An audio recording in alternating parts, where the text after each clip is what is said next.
Diana Lopez, George Shadid, Jeff Crump. Dan, George Yeah. is signed Here, in. do you guys hear me? Hi, George. Okay. So Sorry George about is that. in. It's all right. All right. So George is present. Okay. So we have 8 members, and our chair is not here. So that makes our vice chair for the meeting. Manny, take it away. Thank you very much. Dan, if I can have you read the public announcement. Sure. Please be advised that the notice requirements of the Open Public Meeting Act have been complied with and satisfied, and that the annual notice, which gave sufficient notice of the time, place, and conduct of all public meetings of the Planning Board of the City of New Brunswick, has been filed with the City Clerk and has been placed on an appropriate bulletin board and posted in the back vestibule of City Hall, visible to the public through the windows in the lobby of City Hall, New Brunswick, New Jersey, and has been transmitted to official newspaper for the City of New Brunswick, namely the Home News Tribune and Star Ledger. The City Planning Board intends to meet on a regular schedule and meet the guidelines of the Open Public Meeting Act by utilizing teleconferencing and video systems. Public participation at public meetings has been revised, and the public may participate through a conference call-in system. The public is encouraged to call into the conference call-in system through the phone numbers and access codes transmitted in the above notice to the Home News Tribune and Star Ledger and posted in the back vestibule of City Hall, visible to the public through the windows. During the public comment periods, I will first read public comments issued to the board, then those on the call-in lines who have interest in addressing the board will be organized to speak by last name and then called upon to speak. All organized members of the public speak once or for no more than 5 minutes in any given public meeting portion. A timer will chime at the completion of each 5-minute period. I will notify you that your time has expired. Public needing assistance accessing the call-in number should call the planning department at 732-745-5050. Great, thank you very much. If we can move on to saluting the flag. I pledge allegiance to the flag of the United States of America and to the republic for which it stands, one nation under God, indivisible, and justice for all. Thank you. Moving on to part 4, minutes of the board September 13th, 2021 meeting. Dan? Right, yes, eligible voters here today are Matt Ferguson, Suzanne Secor-Ludwig, Chris Delatella, not Diana Lopez, sorry, Bob Cardica, John Petrolino, George Shadid, and Manuel Castaneda. Thank you. Can I get a motion to approve the minutes? I motion to approve, Bob Cardigan. Sorry, just before we move, just a real quick question. I recused from the case that was reviewed there. I was present during the meeting, but I did not participate in the application. So I want to ask Mr. Ithal if I should vote for the minutes or not. You don't have to vote for the minutes as long as we've got a. Yep, we have enough. Okay, so I'm gonna not vote on this part of the resolution, Dan. Just wanted to make that clear. Not a problem. It's Chris Delatella. I'll second the motion. Thank you, Chris. Suzanne Secor-Ludwig? Yes. Chris Delatella? Yes. Bob Cardica? Yes. John Petrolino? Yes. George Shadid? Yes. Manuel Castaneda? Yes. All right. Thank you. Moving on to section 5, resolutions of memorialization. We have one, MC Richmond NB LLC and MC Riverwatch NB LLC for 100 Hiram Square, Block 3, Lot 35.01, PB-2021-04. All right. So the hold on.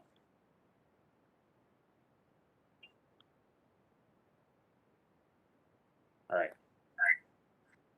What's going on here? I'm having an issue. Give me 1 second. Okay, no problem.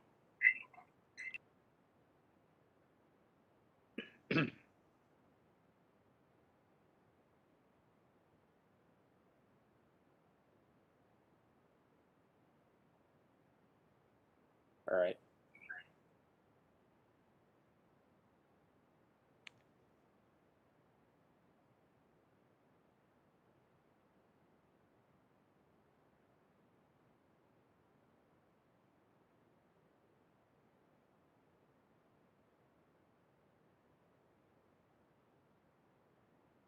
Getting feedback. I'm not entirely sure why.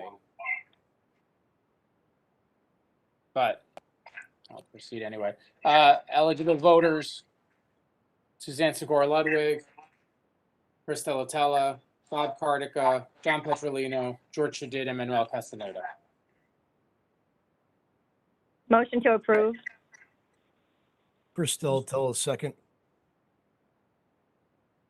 Great. Can we do a Suzanne roll Segura call? Ludwig, Yes. Chris Delatella, Yes. Bob Cardica, Yes. John Petrolino, Yes. George Shadid, Yeah. Manuel Castaneda. Yes. Great, thank you. Moving along to section 6, executive session. Mr. Ithal, if you can explain what we're doing here and so that we can proceed moving forward.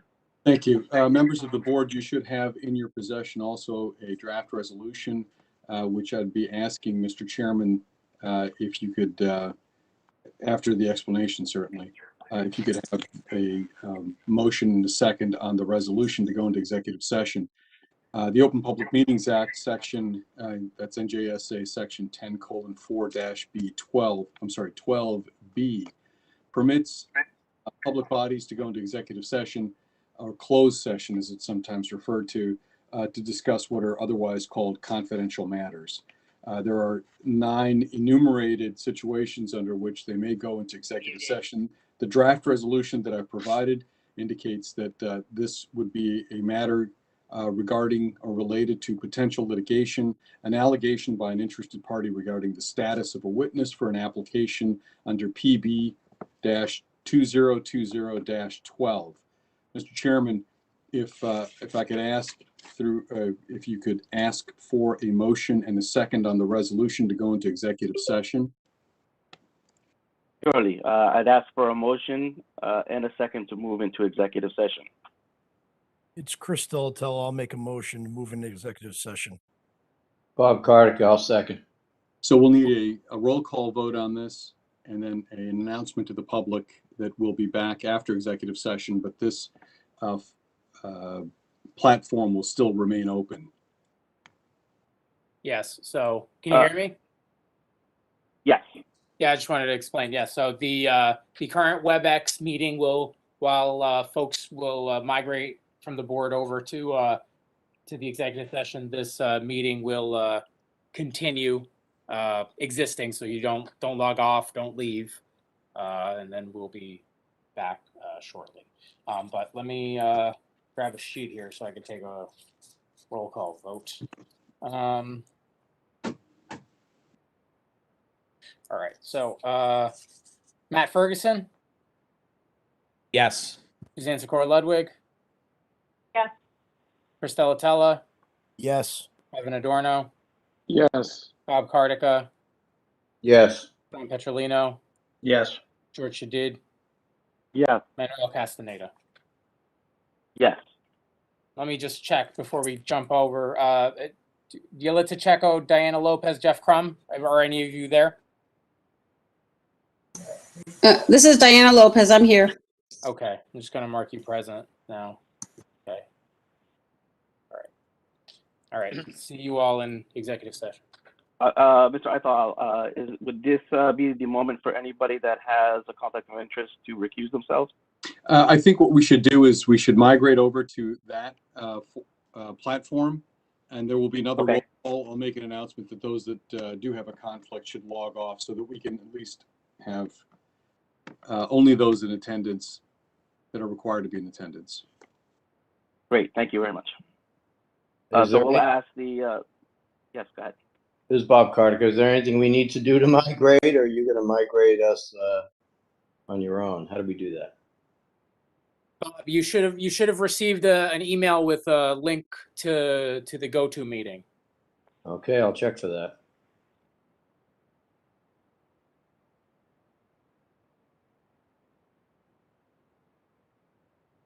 Hey, Bob, this is Katie. The same email was sent Friday at around 4 o'clock, if that Yeah, helps. Oh, that's what I was just okay. gonna say. It was sent around on Friday, if you're looking through your emails. All right, as we migrate. I'm sure I'll be able to find it, so I don't want to hold you up. All right, so I'll ask the board to migrate now at this point to the executive meeting.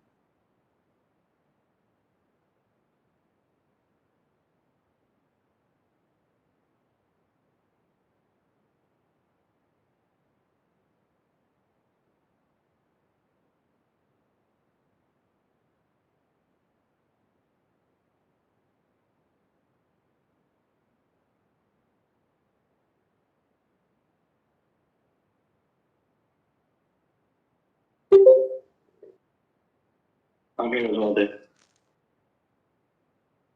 Okay, I'm going the island. Okay, I still got a caller one who has not announced themselves. I think it might be her. Big Dan or Big Dan or Big Dan.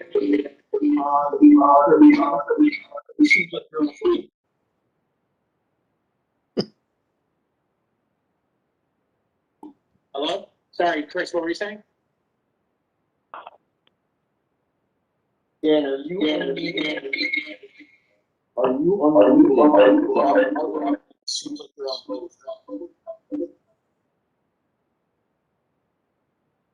Bob, can you mute yourself in the Cisco meeting, please? Okay, I'll do so. Hold on.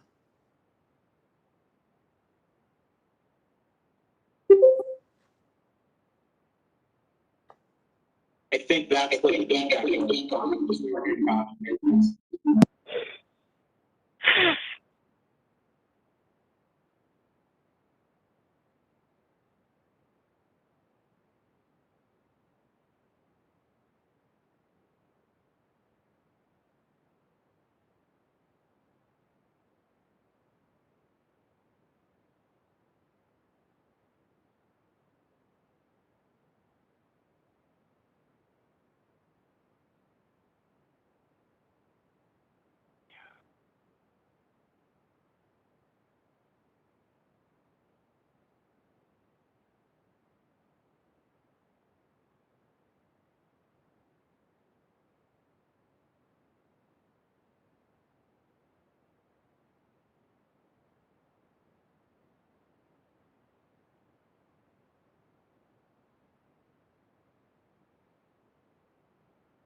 Arvin, is there any action that we need to take to reopen the main meeting?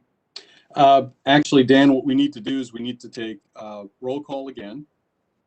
The chair needs to call the meeting back Gotcha. into order, back to order.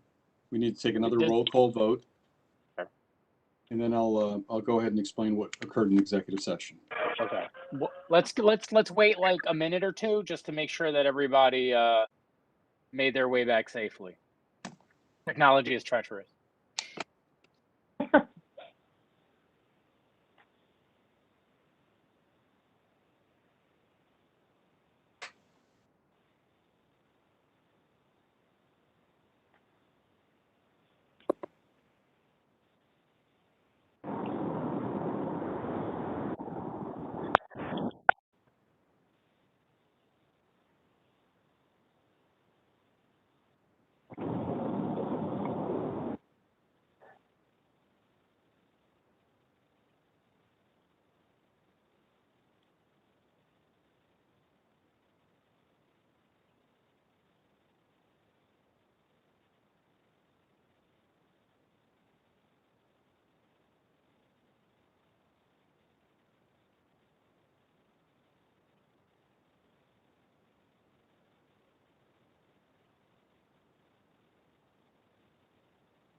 Manny, are you there?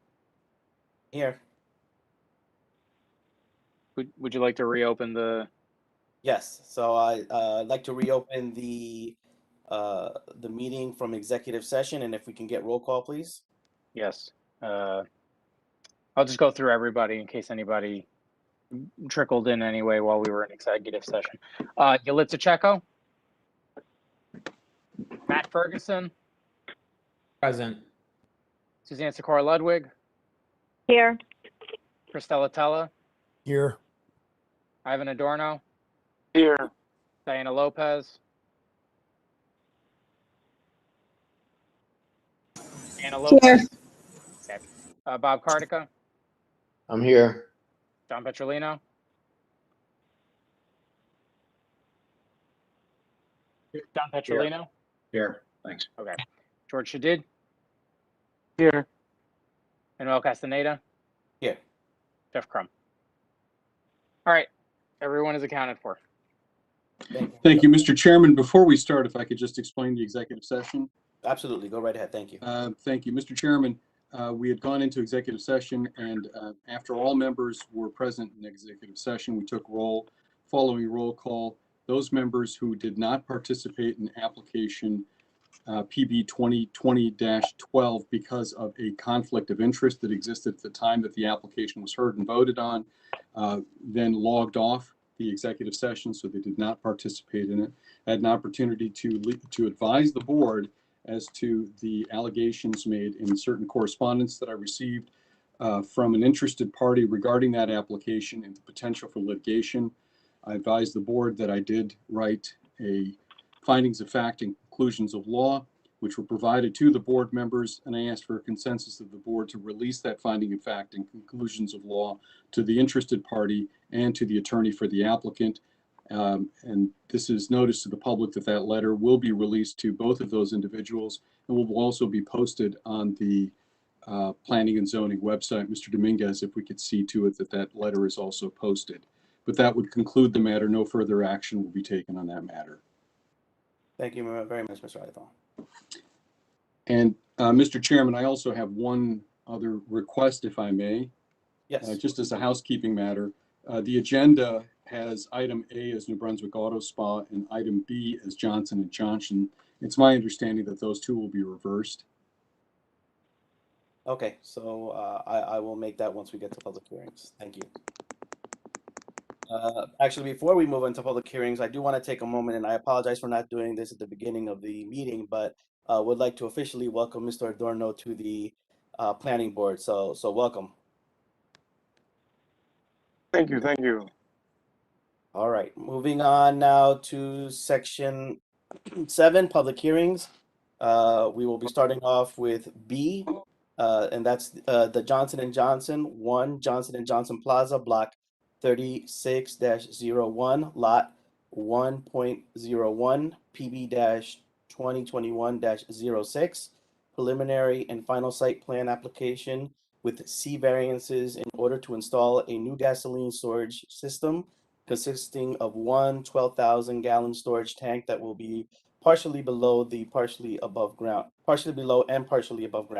together with one fuel dispenser and apparent piping. The vault walls will extend approximately 5 feet above grade. Zoning District O-1, General Office, James Clarkland III presiding or representing the applicant. At this point in time, Mr. Ithel, I do have to excuse myself for a conflict of interest with Johnson & Johnson. Certainly, and Mr. Chairman, there's also one additional member of the board who I did have an opportunity to speak with, and he's also indicated to me, and that would be Mr. Ferguson, who's indicated to me that there is a conflict with this application and that he will be recusing himself as well. Is that right, Mr. Ferguson? That's correct. As long as Mr. Ithal and Mr. Chair, I'm just going to mute myself and not participate. I am able to participate in the second application, and just so I know what time that starts, I'll just mute and stay on the call and not participate in any part of the matter. Yes, I will do the same. So thank you. And Manny, I'm sorry, John Petrolino here. I'm also conflicted out of this application. Okay. And Arvin, you should have gotten that message prior to this evening. I'm sorry. I did get that message, and I apologize because of all of the other issues coming up. My apologies, Mr. No Petrie. worries. Thank you. Are there any more board members with any conflict for this particular application? Okay, hearing none.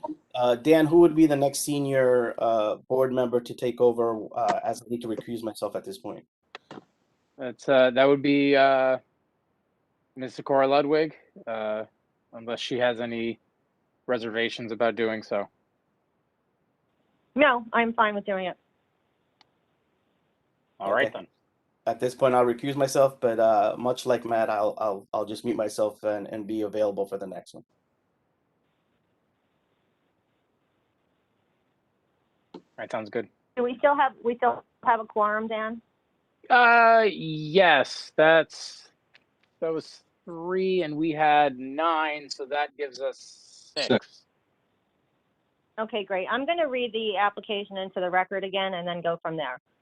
This is Johnson & Johnson, 1 Johnson & Johnson Plaza, Block 36.01, Lot 1.01, PB 2021-06, preliminary and final site plan application with C variances in order to install a new gasoline storage system consisting of one 12,000-gallon storage tank that will be partially below and partially above ground, together with 1 fuel dispenser and appurtenant piping. The vault walls will extend approximately 5 feet above grade. This is zoning district 0-1, general office. And Mr. Clark, and if you're ready, the floor is yours. Thank you very much, Madam Acting Chairwoman.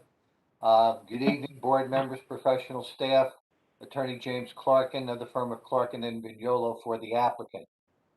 Madam Chair, you took the entire first 2 paragraphs of the opening statement. So I'll go right to the essence. What we're doing here is moving forward in a proactive way to replace the existing system with a modern state-of-the-art system, which will have all the safety bells and whistles that are available today. From a zoning perspective, the applicant is requesting amended site plan approval as well as 4 variances. We believe that the variances are minimal in scope and inconsequential in substance, and I'll explain why I'm saying that in a moment. The first 2 variances are for setbacks. This property is a corner property at the intersection of George Street, Albany Street, and Johnson Drive. The required front yard setback is 100 feet, and what we are proposing from from Albany Street is 85 feet, and from Johnson Drive is 88 feet. The next variance is that an accessory structure is not permitted in a front yard. You will hear some testimony that considering the layout of the underground garage at the tower building, the applicant really has no choice but to place this system in each of the 2 front yards. Why do you have an ordinance that says no accessory structures in a front yard? Because we really don't want to see them. But you're going to hear testimony that the 5 feet of above ground portion of the new system will be shielded by a fence and by landscaping.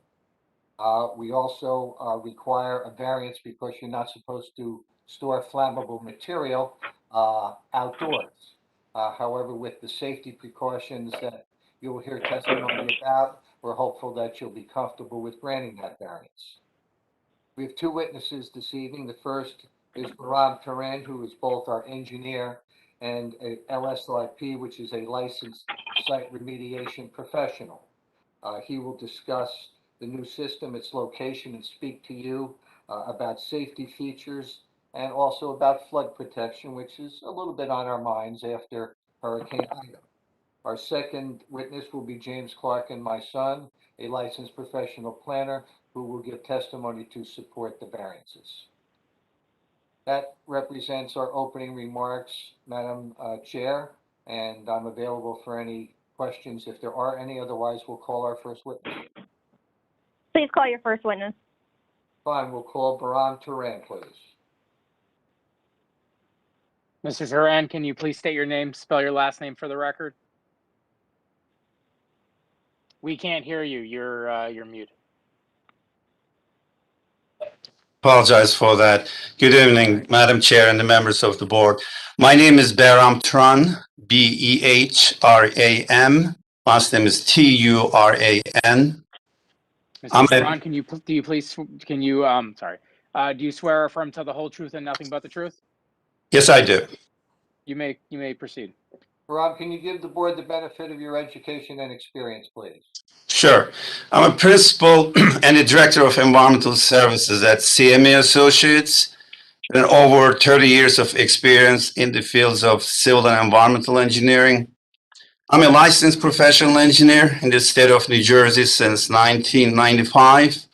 I'm also a licensed site remediation professional known as LSRP in New Jersey since 2012.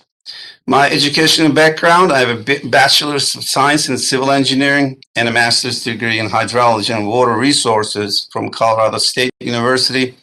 I've taken additional graduate level coursework and conducted research at Princeton and Rutgers universities.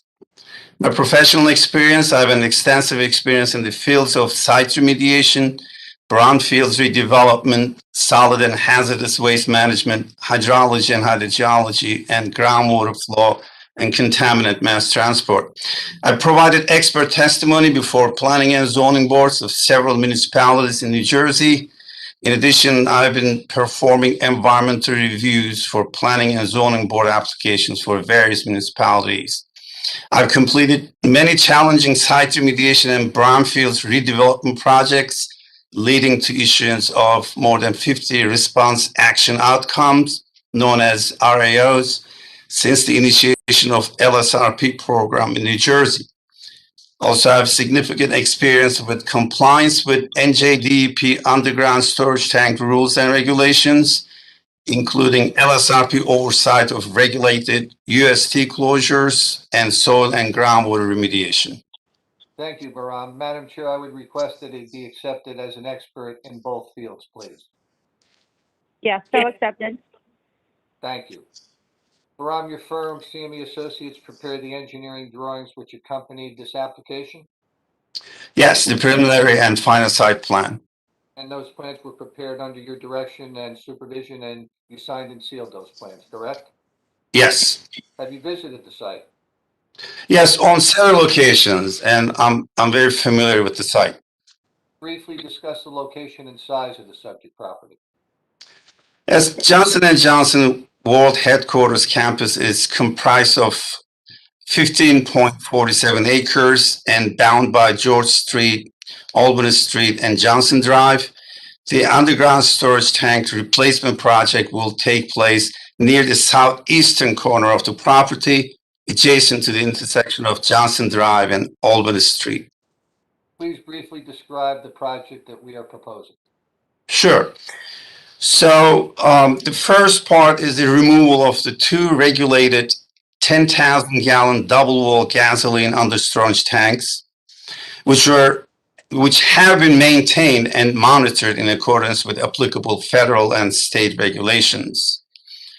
Then the removal of existing fuel dispenser and appurtenant piping. And the replacement will be the installation of one 12,000 gallon dual compartment storage tank, each with 6,000 gallons capacity, located within the partially recessed concrete containment structure. The tanks are double wall steel tanks with a 6-inch concrete enclosure for impact protection. And then Go ahead, finish. Then the installation of one new fuel dispenser with integrated fuel management system, tank installed within an open top graded, partially recessed concrete containment structure. The concrete enclosure walls will extend approximately 5 feet above the existing grade. Will any safety features be incorporated into the new system?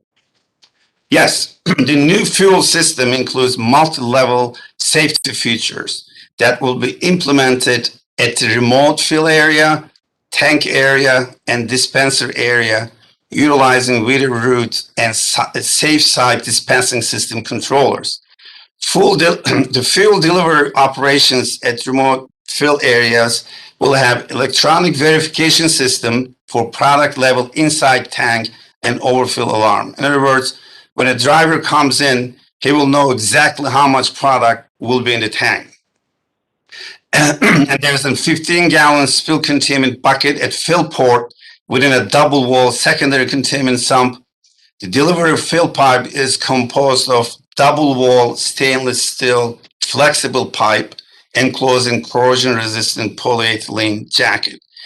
In the tank area during the fill operations, level monitoring probe inside the tank for continuous monitoring of product level and will activate alarm at a predetermined set level below 90% capacity. Tank has overfill protection valve, which will automatically shut down fueling operations when tank is 90% full.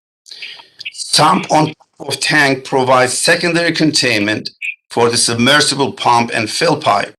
Sump is equipped with liquid sensing sensor, which will activate alarm upon contact with any liquid. Double wall tank is equipped with interstitial sensor to detect any leak from the primary tank. Reader route control unit will relay all alarm conditions to the Honeywell control system, where there is 24/7 observation and monitoring. And there is also a mechanical ventilation system that will be activated automatically upon commencement of filling operations. At the fuel dispensing operation site, fuel management system, which will be activated by authorized RFI card reading system to initiate any fuel dispensing operation. Mechanical ventilation system will be activated automatically when the dispenser system is turned on. The dispenser area contains lower explosive limit level monitoring sensors. Once the sensor detects 25% or above, what we call this LAL reading, fuel dispensing operations will be shut down automatically. Also, dispenser piping is contained within a bottom double wall stainless steel sump equipped with liquid sensing sensor, which will activate alarm upon detection of any liquid contact.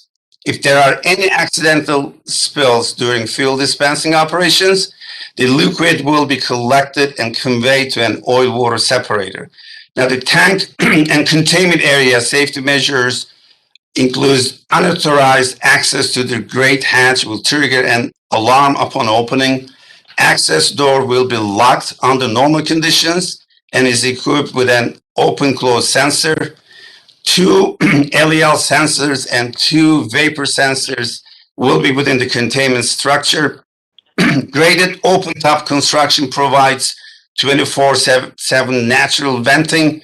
In addition, mechanical ventilation system will be activated automatically upon commencement of filling operations, access man entry into the containment area, and 25% or above LEL reading.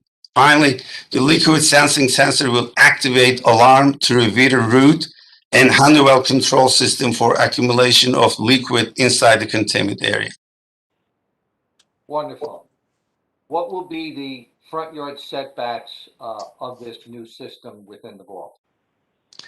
So the front yard and setbacks are for this project are within the 100-foot setback area, and those are, I believe, between. I'll just be looking at it directly. So will be 84.9 feet and 88.17 feet. That means that will be within the front setback area. The 84.9 is from Albany Street, That's correct. and the 88.17 from Johnson Drive. That's correct. Is there any screening and buffering that is being proposed? Yes. What will that be? So looking the location from Albany Street, there will be a 6-foot high aluminum fence with horizontal slats. In front of that, there will be 49 holly bushes with a height at planting about 4 to 5 feet. Double staggered row plantings 4 to 5 feet on center. Will there be any additional plantings?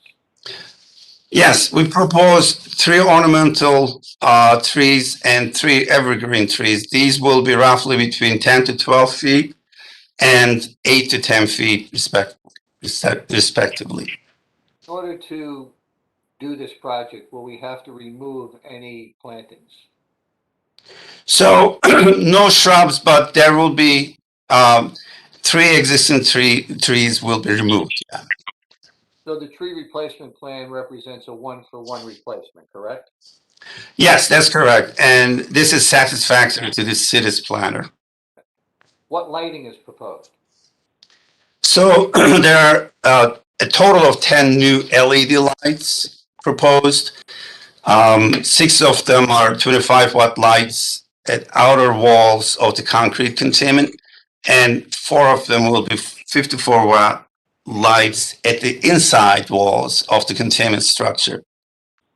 Will there be any additional impervious coverage as a result of what's proposed? Yeah, very minimal. Yes, it's approximately 0.11%. So like 1/10 of 1%. Just about. Right.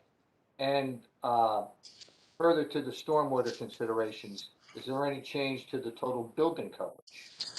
Yes, again, this is very minimal. That will be like 0.12%, on the order of 1/10 of 1%. All right, and as to both of these coverages, isn't it true that they are both less than 50% of the maximum allowed in the ordinance? Yes. Okay. Are any stormwater changes necessary?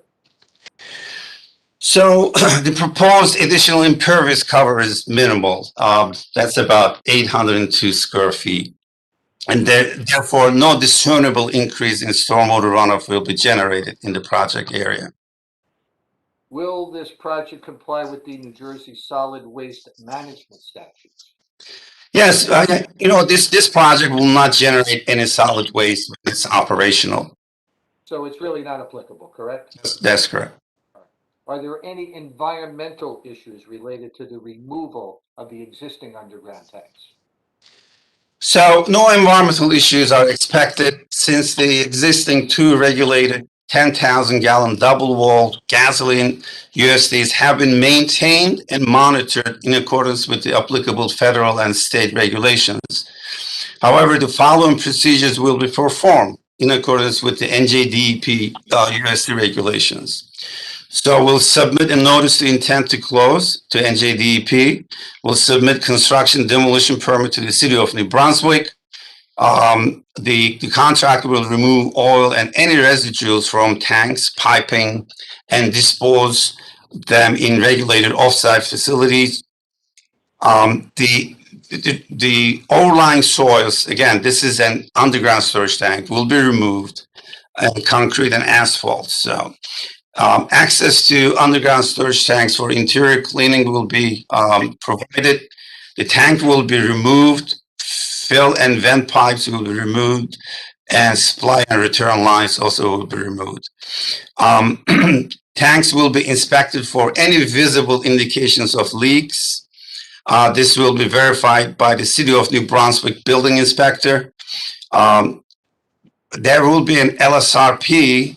This work USD removal will be under the supervision of an LSRP.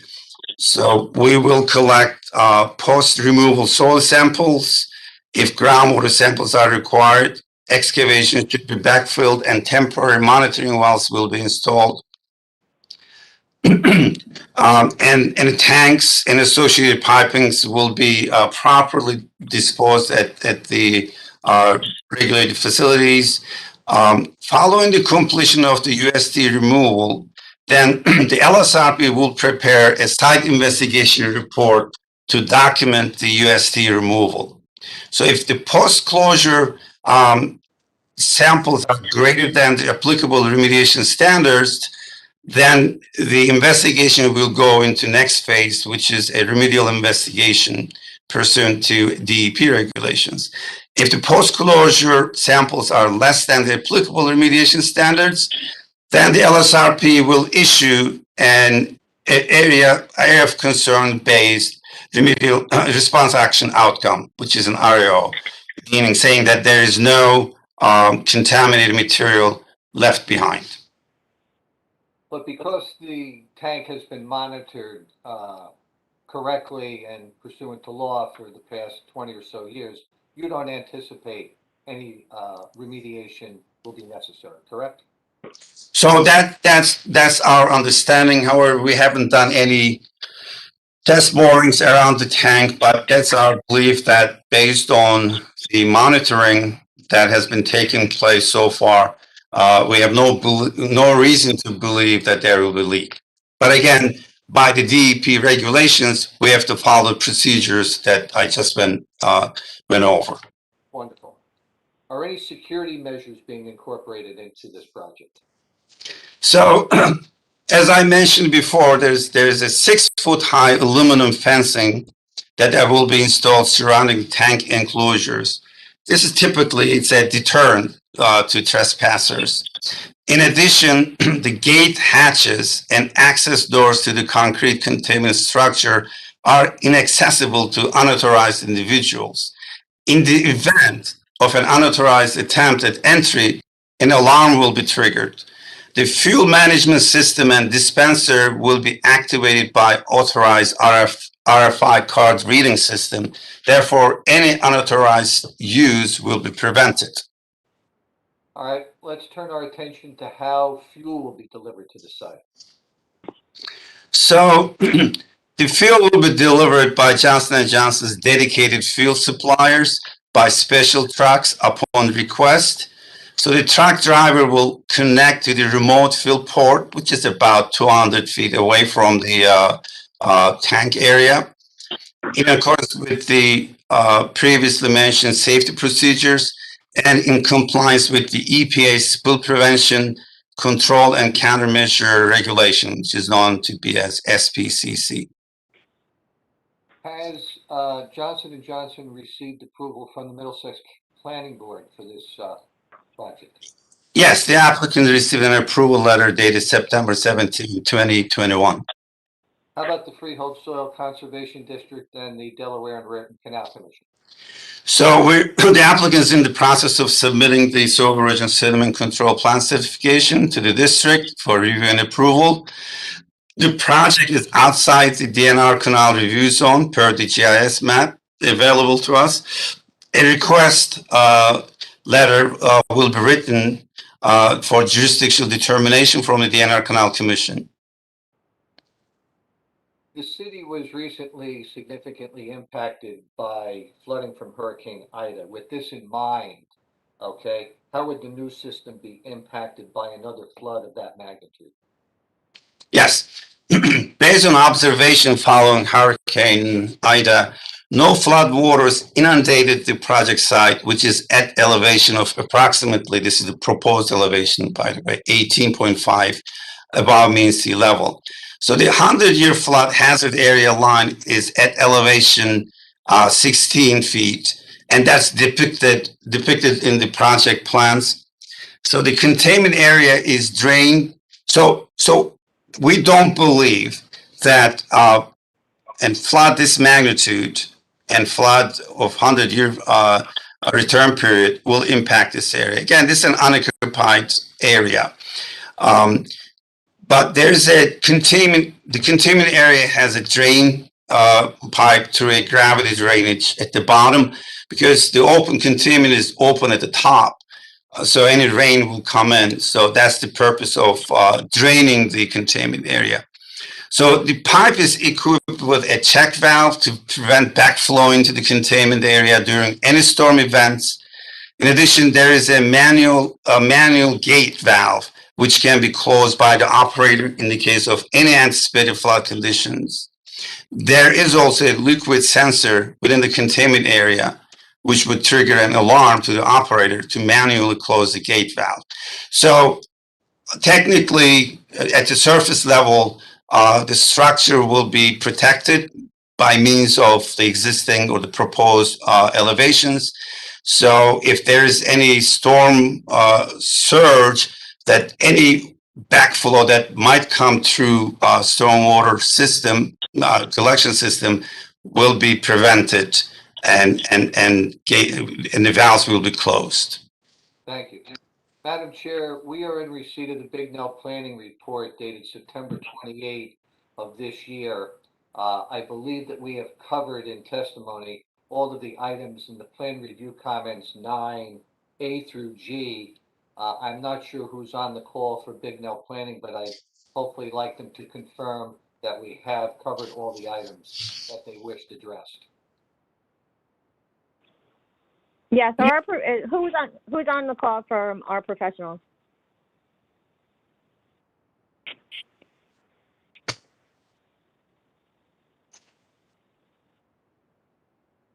Dan, do we have any of our, I'm Madam sorry. Chair, this is Daniel Burke. I'm the board engineer. I'm on the call. Yes, can you just go through and answer Mr. Clarkin's question? Did he cover what you needed him to? Yes, he covered it quite well. Thank you. Lastly, Madam Chair, we had a separate report from Mr. Burke dated August 9 of 2021. And my question to the witness is, there are certain items to be addressed in that report. Are you confident that the applicant can address those items in Mr. Burke's report? Yes. Thank you. Madam Chair, that concludes Mr. Turan's direct question. He's available for your questions as well as those of the public. Thank you. First, I'd like to ask the board if anybody has any questions. Bob Cardico, why should we not be concerned that this structure is partially exposed? I mean, why didn't you just put it underground like the tank that you're replacing? Sure. Good question. So in New Jersey, in fact, throughout the United States, the owners of underground storage tanks are moving away because underground storage tank, as it implies, is under the ground. It's totally covered. There's no ability to see what is going on in and outside of the tank, even though they're all bells and whistles, all the monitoring system. But what we have seen, even the regulated tanks can leak. So Johnson & Johnson being proactive and removing that underground storage tanks into a containment system, even though this tank it has a double wall, so that it has a visual, appearance. If there's in any way, if there's any spill, if there is any compromise, structural compromise of the system, will be easily detected and observed and fixed.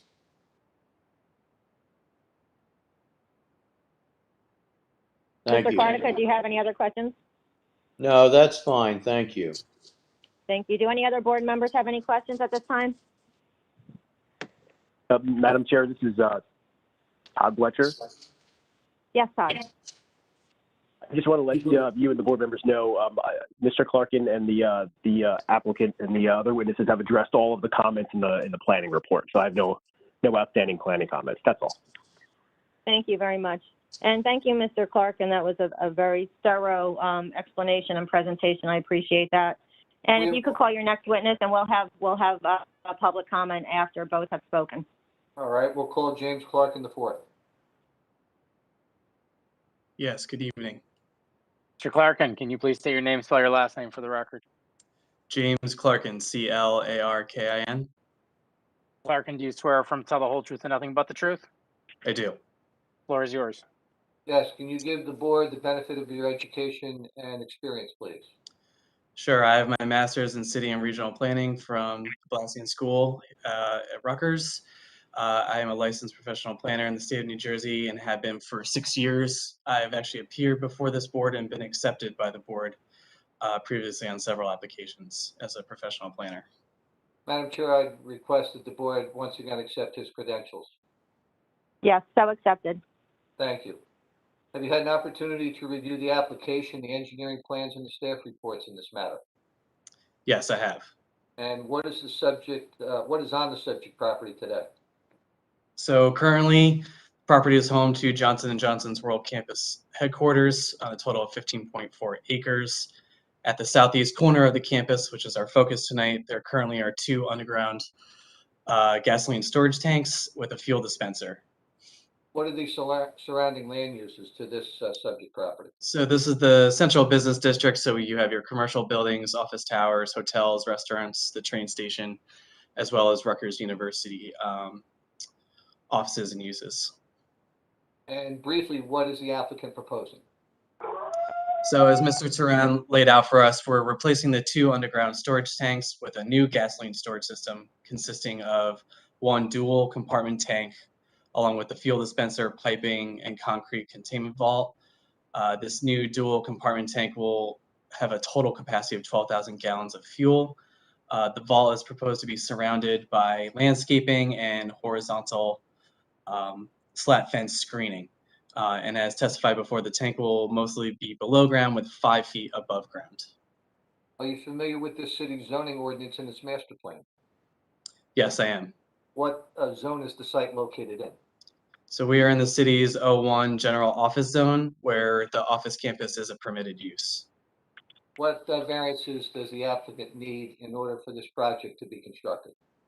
So we are requesting 4 seek bulk variances, which are needed for this proposed application. So 2 front yard setback variances for Albany Street and Johnson Drive, respectively, a variance to permit an accessory structure in the front yard, as well as a variance to permit outdoor storage of flammable liquids. If it pleases the board, I'd like to address all 4 variances together, as I feel the proofs and testimony will be almost identical. So starting with, well, the gasoline storage system, as I said, from Johnson Drive and Albany Street, they are 84.9 feet from Albany Street and 88.17 feet from Johnson Drive, where 100 feet is required. The gasoline storage tank will be in the front yard, and flammable liquid will be stored outdoors. These bulk variances can be granted under the flexible C2 analysis as they further specific municipal land use law goals and your master plan, as well as the overall benefits of the project substantially outweigh any detriments. The gasoline storage system cannot be located closer to the office tower or the parking lot to relieve the front yard setback variances. Approving these variances further 2 municipal land use law objectives. Those are objectives B and I. So objective B is to secure safety from fire, flood, panic, and other natural man-made disasters. The modern storage system with all the monitoring and different technologies that Mr. Turan laid out will allow J&J business continuity from any disasters, whether they're natural or man-made. It will safely provide fuel for the company to operate on site. Also, the storage system will safely store a flammable liquid needed for their operations in such a manner that significantly reduces the event of a fire or a spill. And as Mr. Turan laid out, even if there's a flood, there are prevention measures such as black flood prevention that will avoid spills as well. So therefore, safety is secured from a fire, flood, and or spill with all these spill prevention systems in place. And also those same systems will avoid issue from storing a flammable liquid outdoors. And then purpose I is promoting a desirable visual environment through creative development techniques and good civic design. So I believe our proposed system is located in the best available area of the property while employing creative techniques such as landscaping, the slats, fencing, and keeping most of the system underground so that it can avoid being seen by the public. So I believe this is good civic design as the public won't know it's there, allowing people to appreciate the downtown area of New Brunswick. Are there any goals and objectives of New Brunswick's master plan that would be furthered by granting these variances? Yes, so the purpose of the O1 office zone is to provide modern office space while preserving the integrity of the character and pedestrian scale of the downtown central business district, which actually serves as an urban regional center. So having a modern gasoline storage system is common for large office campuses and modern office facilities for that matter, mostly for convenience and also, as I mentioned, for continuity of operations in the event of an emergency or disaster. So permitting the variances will allow the new system to be constructed, upgrade the backup systems, that JHA headquarters has, or the campus has, thereby continuing modern spaces as noted in your master plan. And in addition, due to the design, the storage system is barely above ground and effectively screened. So those living in this district can take advantage of all the amenities, restaurants, cultural opportunities, offices that your central business district offers, just as your master plan and zone intends, without ever really seeing that storage system. So the integrity of your downtown central business district is preserved. All right, let's turn our attention to the negative criteria. How do you address that? So in my professional opinion, the positives from this development substantially outweigh any negatives, as we are providing a necessary upgrade to the site to modernize the system and the office space and increase safety. I see no negatives or detriment to the site, the neighborhood, or the public good, much less a substantial detriment. Have you formed an opinion whether the variances can be granted without substantial impairment to the zone plan and the zoning ordinance? Yes, in my opinion, there will be absolutely no impairment, much less a substantial impairment to the zone plan and zoning ordinance. Madam Chair, that concludes his direct testimony. He's available for questions. Thank you. Again, I want to thank you for your professional and thorough presentation. Do our professionals have any questions for this witness? Mr. Burke or No. Mr. Fletcher? Madam Chair, no, I do not. Thank you. Excuse me? Madam Chairwoman, I do not. This is Dan Burke. Thank you. Thank you, Mr. Burke. And Madam Chair, this is Todd Fletcher. No additional comments. Thank you very much. Do any of our board members have any questions? Okay, hearing none, I'm going to open the floor for public comment. Dan, if you could read the statement. Certainly, give me 1 second.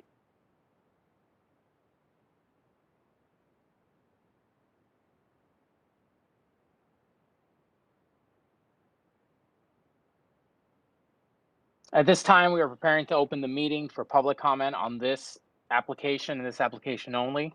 In order to ensure that the planning board can hear from the interested public and the public can hear public comments, I will organize speakers in order by last name. In a moment, I will unmute the public call, and at that time, I will ask those with the last name starting. Well, there doesn't seem like there's too many folks on the call. So I will ask anyone who would like to speak on this application to announce themselves, and I'll put them on an initial list of speakers. We will move through a list of speakers, calling people by name and then permitting them 5 minutes to speak. Once we complete the list, we will close the public meeting portion. Please be mindful that your voice is being telephonically transmitted and to speak slowly and clearly for the benefit of all. I'll ask that you please remain silent while folks initially unmute themselves so we can all hear each other and begin the registration process. I ask any member of the public who would like to comment on this specific application to announce themselves, and I'll add them to the list. Please, if you're in the public, *6 if you're on the phone to unmute yourself, or the little microphone button if you're on computer. I just want to add that. Anyone? Anyone at all? Last call? Chair seeing none. Thank you. The public portion is now closed. Do we have conditions attached to this, Dan, that needs to be read into the record? Ms. Pinello? Yes, good evening. This is Katie Pinello, Principal Planner for the City of New Brunswick. Should the board act favorably on this application, we recommend the following conditions of approval. Compliance with the terms of the city engineering report dated August 9, 2021 for the project. Payment of a site performance bond to the New Brunswick Department of Engineering if required. Submission of a site inspection escrow deposit for engineering inspection fees in an amount to be determined by the city engineer pursuant to Title 16. 14-160 if required. Payment of all water and sewer connection fees to the New Brunswick Water Utility pursuant to Titles 1304 and 1308 if required. Issuance of a road opening permit from the city engineer if required. The applicant shall schedule a pre-construction meeting with the city engineering department prior to commencement of any construction. Compliance with the terms of the Bignell Consulting Group report dated September 28, 2021 for the project.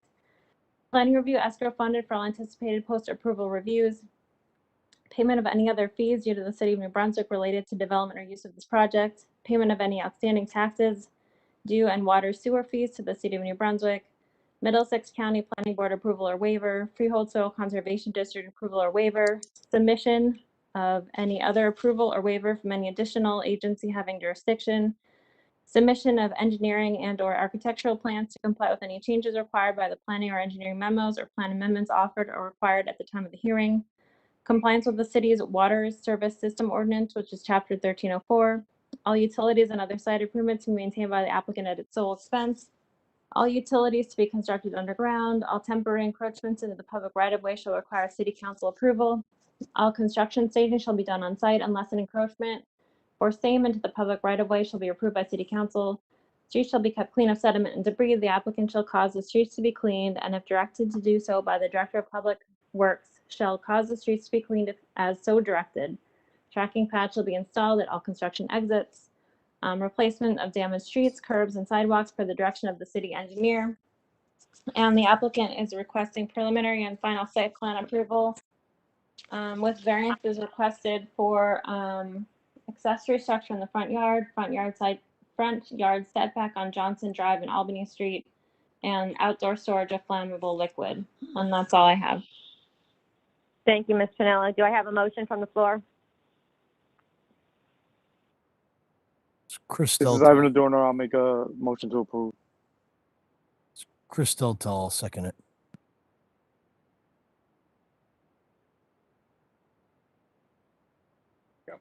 Let's see. Suzanne Sikora Ludwig, Yes. Christella Tella, Yes. Ivan Adorno, Yes. Diana Lopez, Yes. Bob Cardica, Yes. George Shadid. Yeah. That's it. Madam Chair. Thank you. Thank you very much, board members. I'm sorry, Madam Chair, this is Arvin Eitel, the Board Attorney. There's also a resolution of approval which has been prepared, and in anticipation of the board approving this application, it was also put online. In the unlikely event that it was not approved, certainly Mr. Clarkin would have been back, but that resolution of approval is available for the board members to have reviewed, and if they're reviewed that and if they're ready to move forward with the same, and a motion to approve the resolution of approval would be appropriate at this time. Thank you, Mr. Eitel. Can I have a motion? I'll move to approve. Bob Cardigan. This is Ivan. I'll second. Suzanne Sikora Ludwig, Yes. Christella Tella, Yes. Ivan Adorno, Yes. Diana Lopez, Yes. Bob Cardica, Yes. George Shadid. Yeah. All right. Once again, thank you very much and have a good evening. Thank you, Mr. Clarkin.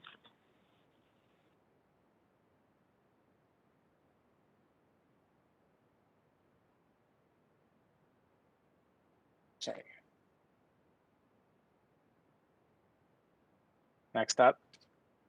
All right, do we need to do anything special, or can I just take over again? You just take over. I think All we right. just need to, and at least, make note on the record that you're back at the meeting. Yes. Thank you. All right. Matt Ferguson, I'm also back on the call, just for the record. All right, continue with public hearings. Public hearing A, New Brunswick Auto Spa LLC, 1200 Somerset Street, Block 597.01, Lot 1.02, PB-2021-01, preliminary and final site plan application to establish a full-service car wash on a site where a gas service station and small car wash already exist. The existing car wash would be demolished in order to construct a new 3,500 square foot wash with 20 vacuum spaces. This is in regards to zoning district C-6, highway commercial. Thomas Kelso representing the applicant. Mr. Kelso, if you're ready, you may proceed.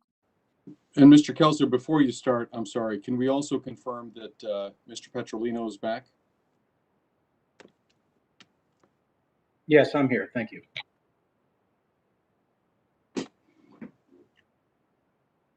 Hi, thank you, members of the board. Thomas F. Kelso on behalf of the applicant, New Brunswick Auto Spa LLC.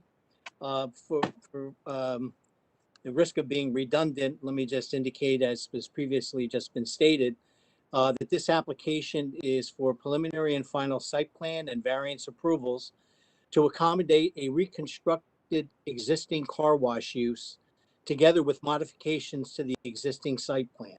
The property is also the current site of an Exxon gas station and related convenience store.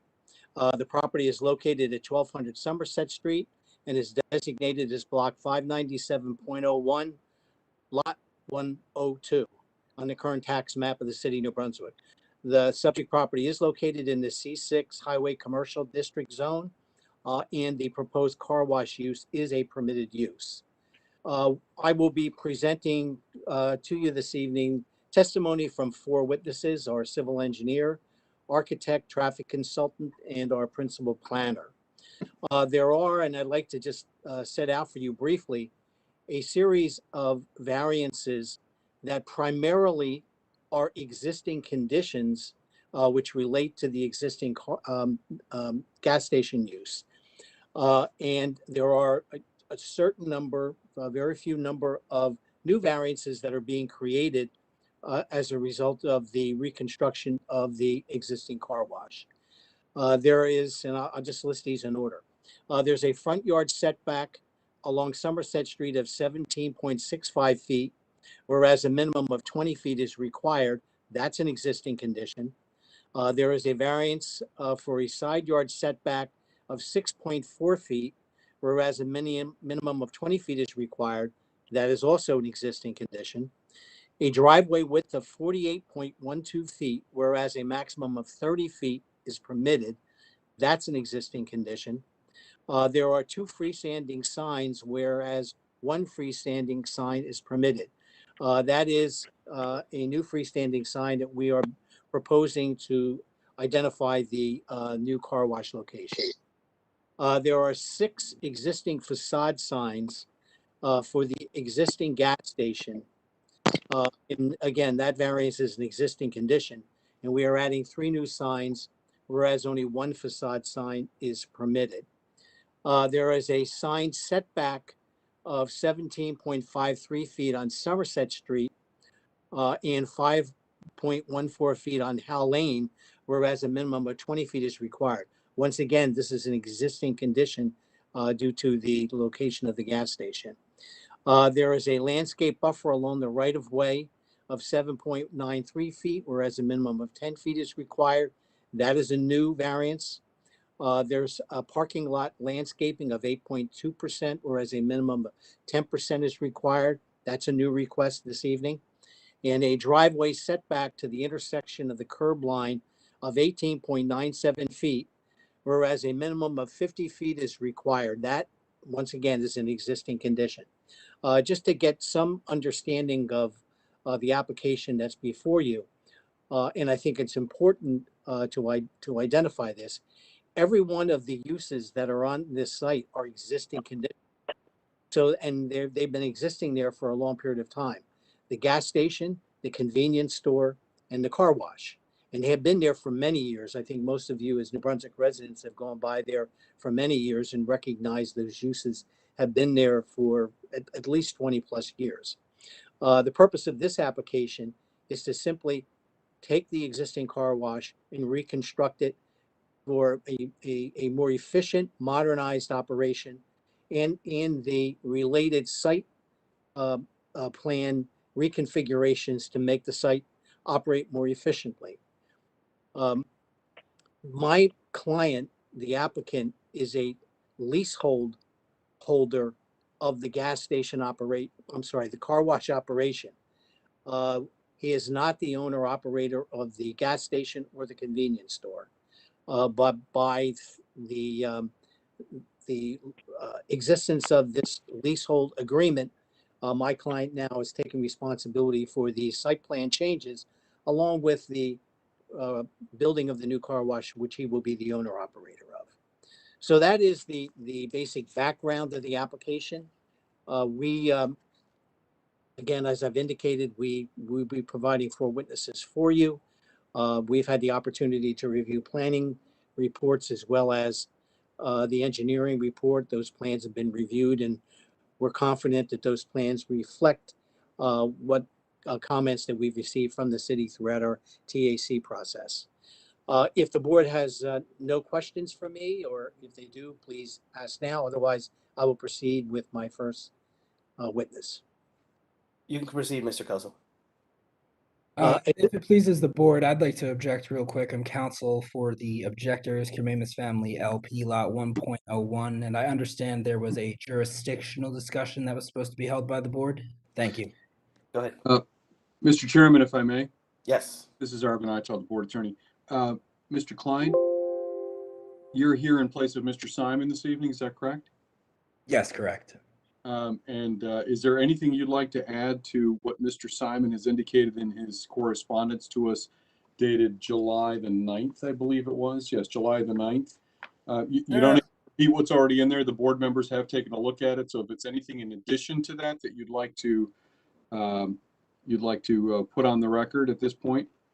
Right. That only in addition to the letter, I would like to add that not only can the applicant not meet the conditions required for conditional use of the existing gas station, but due to the application being submitted perhaps 20 to 30 years after all of the existing uses were previously approved, they have to reprove that they can still meet these conditions for today's standards, especially the LOS and the 0.8 increase.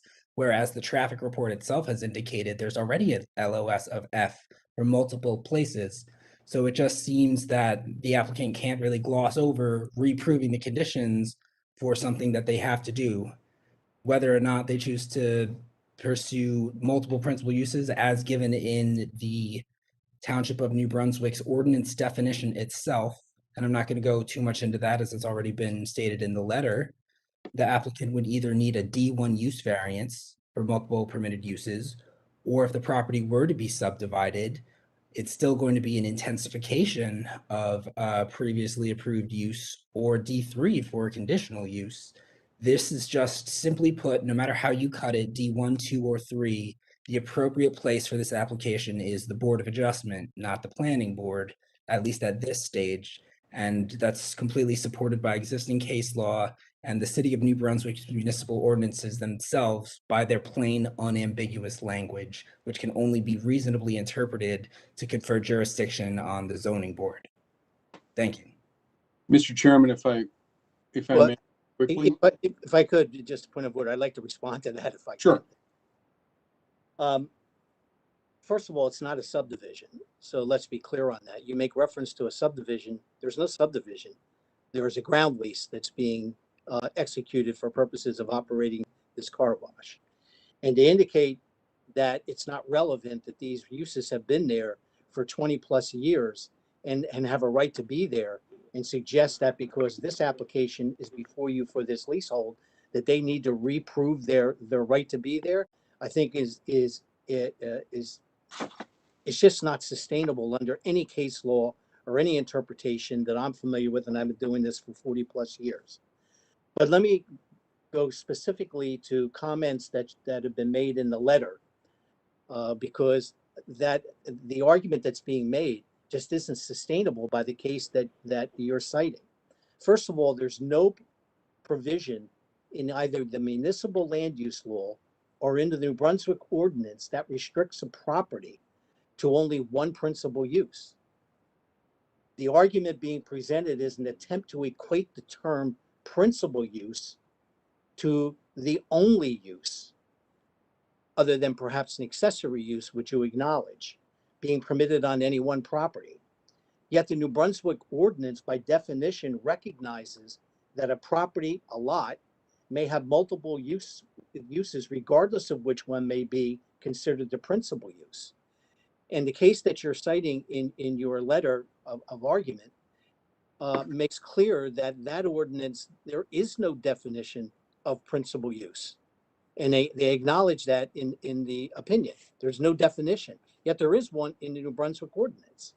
And the New Brunswick ordinance identifies a principal use as being the main use other than a secondary, auxiliary, or accessory use, thereby by definition recognizing that there may be other uses on the lot other than what might be considered the principal use.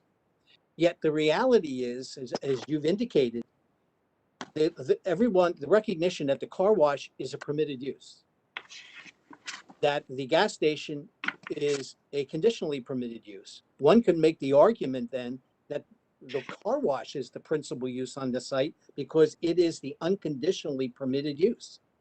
So the whole argument that's being made here that there can only possibly be one principal use on the property does not recognize that other secondary uses may be contained on the same property, on the same lot, which is borne out by the definition itself in the New Brunswick ordinance. And to go further, the New Brunswick ordinance only identifies one situation where what was referred to as the principal building can only have one principal building is on a lot, and that's for in situations where you have a single family or a two-family house. And in that situation, the ordinance indicates that there can only be one of those principal buildings on the lot. The New Brunswick ordinance chose to identify one particular instance where a principal building or principal use is limited to one on a lot. And for members of the board who are more familiar than the objectors at council here can recognize, in the city of New Brunswick, we have projects and properties with multiple principal, which you would refer to as principal uses on one lot. You take the AMC theater site out on Route 1, which is a very large site. It's one tax lot. It contains the AMC movie theaters. It contains 400 residential units. It contains what was the famous Dave's restaurant and the Starbucks and the Starbucks restaurant, all on one lot, all approved at several different times by the New Brunswick Planning Board. You have the New Brunswick Performing Arts Center, which has just recently been constructed, completed, and opened. It's on one tax lot. It contains two separate theaters. It contains a two-level county governmental office building. It contains 107 residential rental units, and it contains a parking garage. All of those separate uses, which in and of themselves could be considered principal uses, are located on one lot. One other and final example for you. The Jersey Handy redevelopment site at the corner of Jersey Handy and Jersey Avenue and Handy Street. One tax lot, which is developed over time, which contains a Walgreens, a bank site, and an approved pad site for a fast food restaurant. It has storage, a building with storage units in it, and it has a strip center, all on one tax lot. So to make the argument based upon the Sun case that the law restricts any particular property to one principal use just doesn't pass muster, particularly when you consider the definition that it's identified in New Brunswick that recognizes there could be secondary auxiliary uses, a term that clearly implies that you don't need to be restricted to one principal use, which is what you're trying to argue here. And again, it's just absurd to argue that a permitted use has to go to a zoning board to get a use variance to continue when it's even already there. It just makes no sense. That's it, Arvin.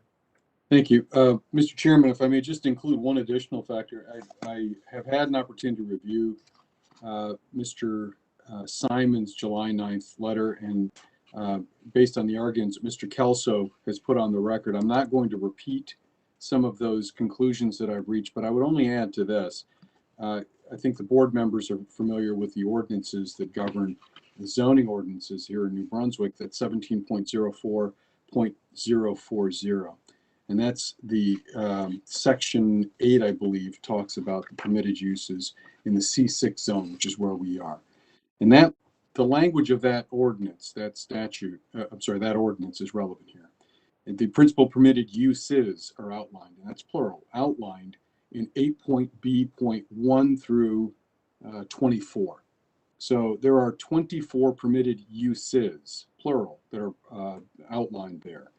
Now, the intent and purpose of that C6 zone, and I'm going to quote here, the intent and purpose indicates that the C6 zone provides for the development of highway-oriented retail and general business uses which are appropriate along arterial roads.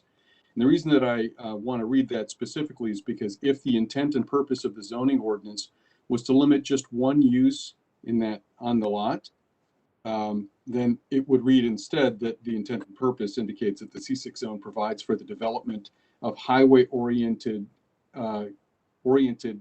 retail or general business use, singular, which is appropriate along arterial roads. It does not say that. It's actually written to include uses, more than one, envisioned in a single lot.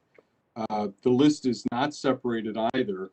There's a list, as I said, of 24 permitted uses. And that list is not separated in the disjunctive by using the word or at the very end. So coupled with the language introduced that we talked about in the permitted uses, introducing the permitted uses, it must be read to be a list of collective uses which may occur on a site in that zone, the C6 zone. For that reason, I believe that this board does in fact have jurisdiction. Jurisdiction does not lie with the zoning board, and the applicant may proceed with the application this evening. Thank you. At this point, are there any board members that have questions before we move forward? All right, hearing none, Mr. Kelso, you can call your first witness. Yes, at this time I would call Mr. Thomas J. Quinn for testimony.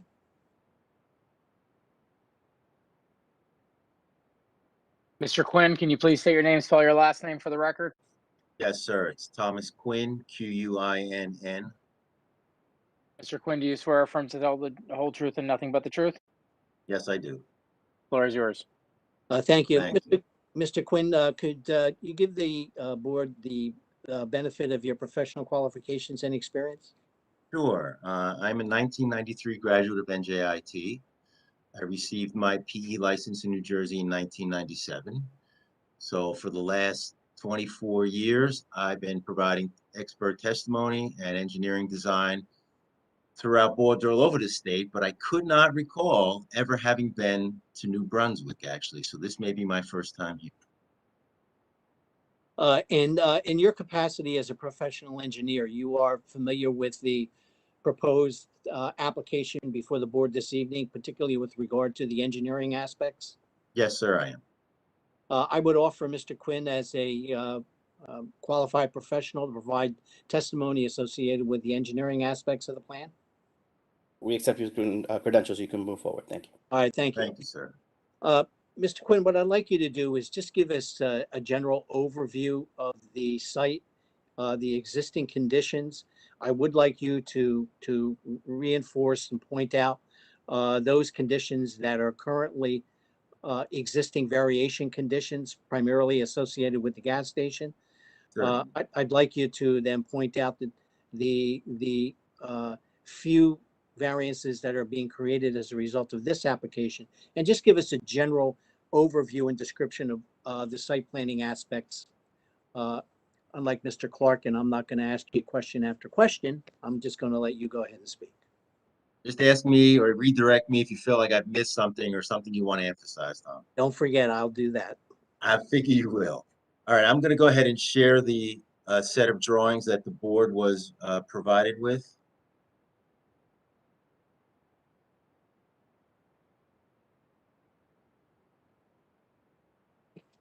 Can everyone see that? Yes, you may proceed. Okay, thank you. So just for the record, the set of drawings that I will be discussing tonight, the latest revision is 4/28/2021. And I'm starting with the cover sheet And the cover sheet highlights the property in question that we're here to discuss. As you can see from the diagram, we're talking about lot 1.02 that's located in block 597.01. It's approximately a 1.6 acre lot, mostly developed, that sits in the C6 zone, as was indicated. It's also located on a corner, essentially the southeast corner of Somerset and Howe Lane. Now I'm going to flip to describe the existing conditions. I'm going to flip to sheet 10, which will be the copy of the survey. Zoom out so I can grab the whole lot. Okay, and so what we see here is the improvements, the current improvements that include the convenience station, the 6 fuel pumps, and the existing 1-tunnel car wash. There's also a total of 8 parking stalls located along the front of the convenience store. There's 9 stalls located along the front of the existing car wash.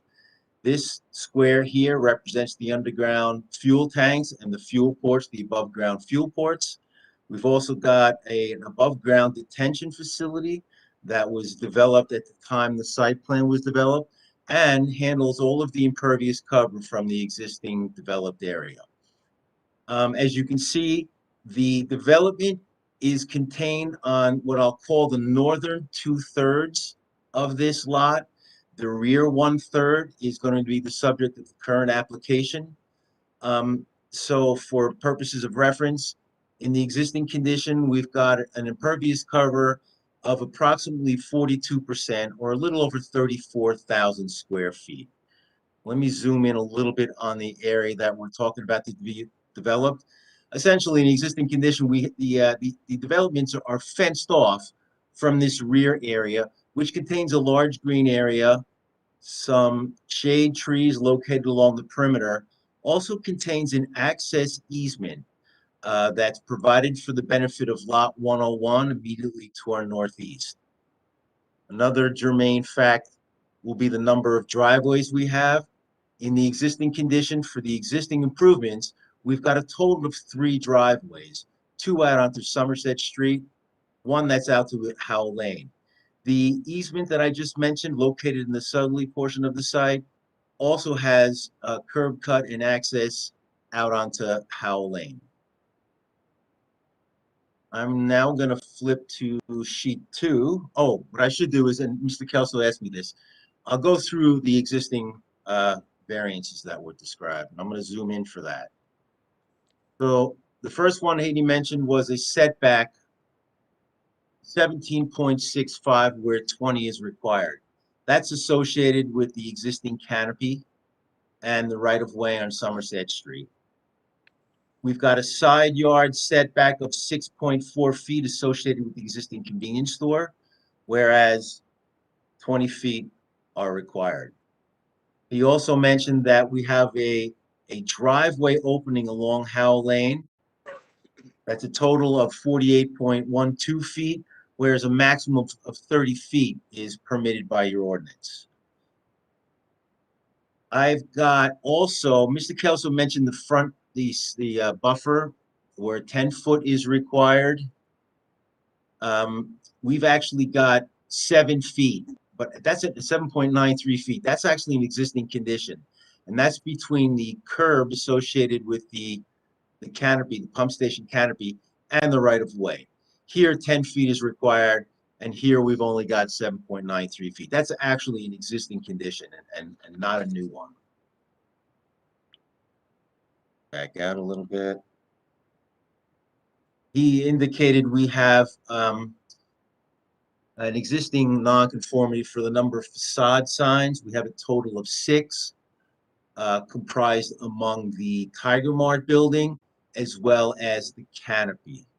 There are 3 existing car wash signs, very small. We'll be replicating that in the proposed condition. The other waiver he noted was up top here. We've got, we've noted a setback of 18.9 feet from the curb line of the driveway to the intersection PT point, again, that's an existing condition. We've also got this sign, the setbacks associated with the existing sign on the side at the corner. We've got 5.14 feet on the side, whereas 20 feet are required. We've also got 17.53 feet from Somerset Street, where, again, 20 feet are permitted. Those are my understanding of the roster of existing nonconformities that are present on the site. And now with that, I'll transition to the proposed. And the first sheet that begins to depict the proposed improvements will be sheet 2 of your site plan. And as the board knows, this plan essentially gives you an overview as if you were flying by the site and depicts the proposed improvements. So I'm going to zoom in a little bit here without trying to give anybody vertigo. Essentially, when we developed this site plan, we were trying to expand the proposed car wash, not only the building itself, but provide vacuum stations to provide, as you heard, a full service car wash. But we did it in a way that we tried to make it inert and actually draw traffic away from the condition of the existing facility. So we've essentially held the existing curb line that formed the parking stall area associated with the old car wash. And you can see it underneath in gray beneath the new car wash outline. So we've held the curb line, we've replaced the 9 stalls that were shown on the existing condition. We've expanded the car wash building now. This footprint is 100 by 35, so it's about 35 square feet, or about 3 times larger than the existing footprint. It's still a single tunnel car wash in the same way that the old car wash was, but the newer car washes now provide a much more thorough washing experience. That's the reason for the expanded footprint. And to access the new building, we've proposed a couple of islands, concrete islands, that separate 2 lanes of traffic coming into the car wash. And as the patron enters the car wash entrance lanes, there are 2 pay stations here. They pull up to the pay station. They choose from a menu of options which describe the services that they want to engage in for that day. And that includes the car wash, as well as whatever vacuum services they choose to utilize. So we're showing, again, 2 access aisles that are basically within the existing drive aisle that service the existing car wash. But we've arranged these in 2 separate aisles so we can provide more stacking for this condition than currently exists. So these 2 lanes, once you pass the pay station, these two lanes funnel down to a single lane that actually enters the car wash. So there's 1 lane through the car wash at any time. There's also a bypass lane here for patrons who don't wish to actually run through the car wash, but wish to utilize the vacuum services at the parking lot to the rear. You'll also notice that there's a bypass lane here, which we'll talk about in a minute, but let me get to more of the direct improvements. So as the vehicles, once they've made their way through the pay station and they've selected the services they want, they run through the car wash, or they don't, they come to the vacuum. But suppose you're running through the car wash. The way out of the car wash brings you through the vacuum station. Now, there are a total of 20 vacuum stations depicted on this site plan. I know there was a question in one of the reports about why so many stalls are being shown in this particular facility. And that's because, as I'll show later, we've actually got about stacking sufficient for 12 cars. These car washes move relatively fast. I mean, you're in and out of these things in 5 minutes. However, once you get to the vacuum station, people can come in here and they can be there for typically 10 or 15 minutes. So while it looks like there's perhaps a more vacuum stations than would be generated by car wash users, the fact is that people move through the car wash quite quickly and tend to stack or set up in the vacuum stations where they take 15, 20 minutes, sometimes longer, to do what they've got to do here. So that's why we've decided operationally to provide numerous, i.e. 20 stalls for vacuum stations, because we're anticipating that people coming through this car wash, coming through quickly, will utilize most of these stalls. And we don't want queuing up, certainly, waiting for a vacuum station as you're exiting the car wash.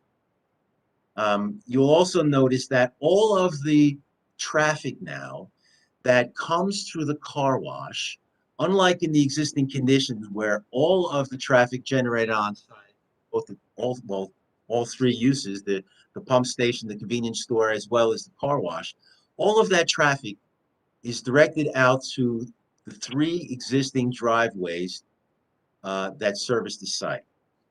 Our thought was, this is a very, very congested area. We noted several times when we were down here. So when we laid this out, the intent was to draw the car wash traffic away from that intersection and route it all through the existing blacktop that provides the easement driveway to lot 101. This is a two-way drive. It's wide enough for two-car movement. So the intent of this design is to have traffic egress out onto Howell Lane, further away from the intersection, so to give people a little more maneuverability and certainly maybe alleviate some of the congestion that we noted out at the intersection. The one thing I will mention is this bypass lane here was originally associated with a U-Haul facility that's been abandoned on the site now. It was maintained to provide alternate access into the car wash, temporary alternate access into the car wash, in the event that some work is performed on the service station fueling area that may preclude the ability to have unfettered access from the drives, the existing three driveways. So this was kind of a fail-safe method for the car wash owner, so that the car wash operations would not be held hostage or subject to whatever situation was going on in the convenience store itself. So we really tried to, even though the two uses are one property, we tried to separate the two uses for convenience as well as for basically traffic. So that's where you see this. And you'll also notice that we've got in the normal condition, there's a couple of bollards and a chain across this to acknowledge the fact that this is meant to be a temporary fail-safe measure to allow the car wash to operate in case there's major improvements to the pumping areas of the existing convenience store. That's going to create a lot of havoc in that existing parking lot area. So the only other feature on here that I'll note is you'll see the vacuum pump stations that are located on the island in the sidewalk off the edge of the curbing. If I could interrupt, Mr. Quinn. Please. Because there was discussion with regard to the egress point at the end of, the facility exiting out onto Howell Lane. And after discussion, through your design, you identified, and they're shown, it's listed an alternative egress plan to assure that those car wash patrons were exiting out onto Howell Lane and not exiting and making the left into the easement. Could you point that out, and feel free to use that exhibit? Absolutely, yeah, I have that here. So this is what was generated in response to that concern. Essentially, we've aligned the curb so that there's very little chance someone could make a left turn pulling out of that area. Traffic, and there's also directional arrows that are marked on the pavement, as well as signs saying no left turn. So between the curb configuration, the pavement markings, as well as the directional sign, this exhibit was generated to show what would be a right-only egress from the vacuum station area. And if I might, is it true that this is a recommendation that was made by our traffic consultant and is contained in their traffic report? That's correct, and that's why this exhibit was generated after after Stonefield got involved and started to rationalize the site, and we heard some of the concerns about the use of the easement. It was a suggestion that they made that we found to be very rational, and we implemented it on this drawing. So yes, it's a recommendation. All right, thank you. Sure. Yeah, I'm gonna slip back to the 428 site plans. One thing I did fail to mention, another feature of the site plan is a dumpster area, a separate dumpster area, 10 by 10 enclosure that we provided for the car wash operation. One of the things the car wash will be generating, apart from trash in the barrels, and by the way, there are waste receptacles that are integrated into these pump station areas, but these receptacles, they'll be taking whatever trash comes out of vehicles. Those will be deposited in the dumpster. There are also some recyclable containers associated with the surfactants that the car wash uses in its wash activities. Those will be stored out in this area. We've also provided a 30-foot striped area to provide ample loading area for the dumpster truck to come pick up. This may also serve another function because the site is, let me zoom in a little bit more. Well, the site is exceedingly tight, as you can see, and operationally, I don't know exactly where the fuel trucks set up. Typically, they come early in the day on sites this small, so they don't provide a major impact for site circulation during business hours. But there are really very few places existing where that fuel truck can set up without blocking traffic. One of the few areas is the area I'm outlining here to the south of the fuel station area. These drives are all very wide. This one is about 36 feet. This one on this side is about 40 feet. But with traffic coming and going in this direction, it seems like this would be the obvious place for a fuel station truck to be parked. However, this area we've provided here now, apart from the 30-foot long striped area, we've also got another 10 feet between that striped area and the edge of the curb. So effectively, we've got a 10 by 40-foot area here that can just as easily serve as a stop for the truck, who then will fill the fuel area at the ports that I'm indicating right here. So this area seemed like a good alternative fuel stop area for the truck as they come in to replenish the fuel in the containers.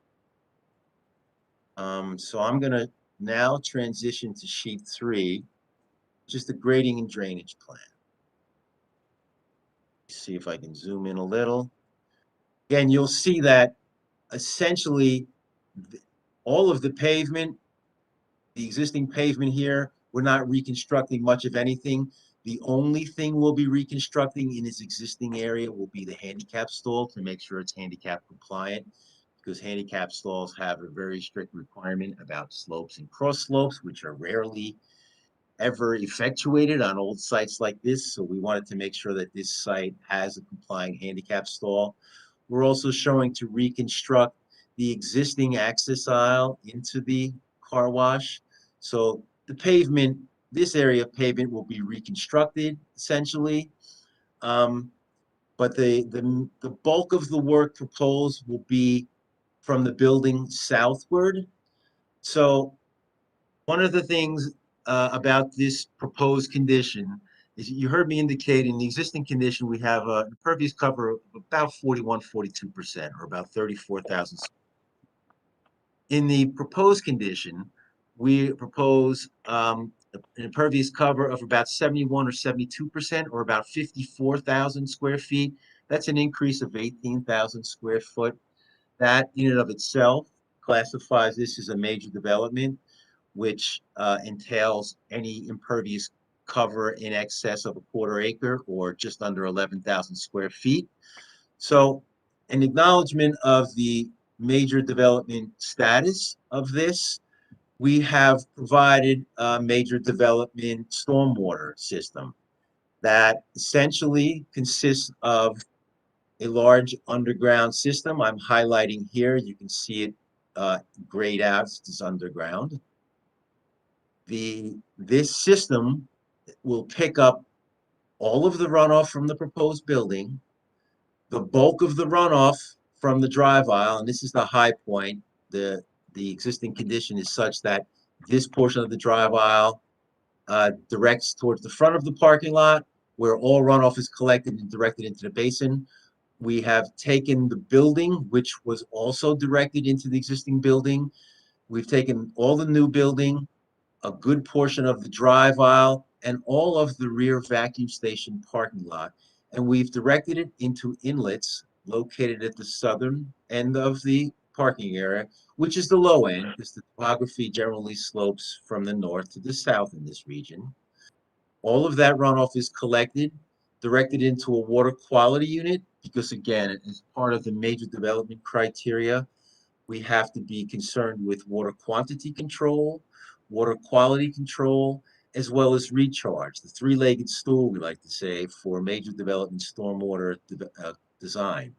So this is the water quality device that accepts all the runoff from the blacktop area, the hardscape, the vehicle surface, directs it into the water quality device, and then into the detention system, then back out of the detention system to a outlet control structure, which has a weir wall in it, which has several openings that meter out the storm water to effectuate the reductions, the stormwater quality quantity reductions required, then out to a discharge box, which I'll focus a little more on in a moment.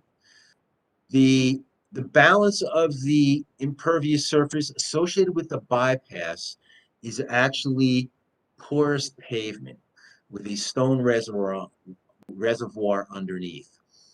It also contains underdrains, 2 linear underdrains, so that all of the water that hits this porous pavement surface infiltrates through, hits the stone reservoir underneath, is then collected by these underground pipes to a new inlet, and then discharged into the outlet control structure. So both areas of vehicle surface, and this being potential vehicle service, because it's only going to be used in an emergency, all vehicle service areas or vehicle areas are treated to provide water quantity control as well as water quality, as porous pavement is also a water quality measure designed to handle the runoff from that area of the site.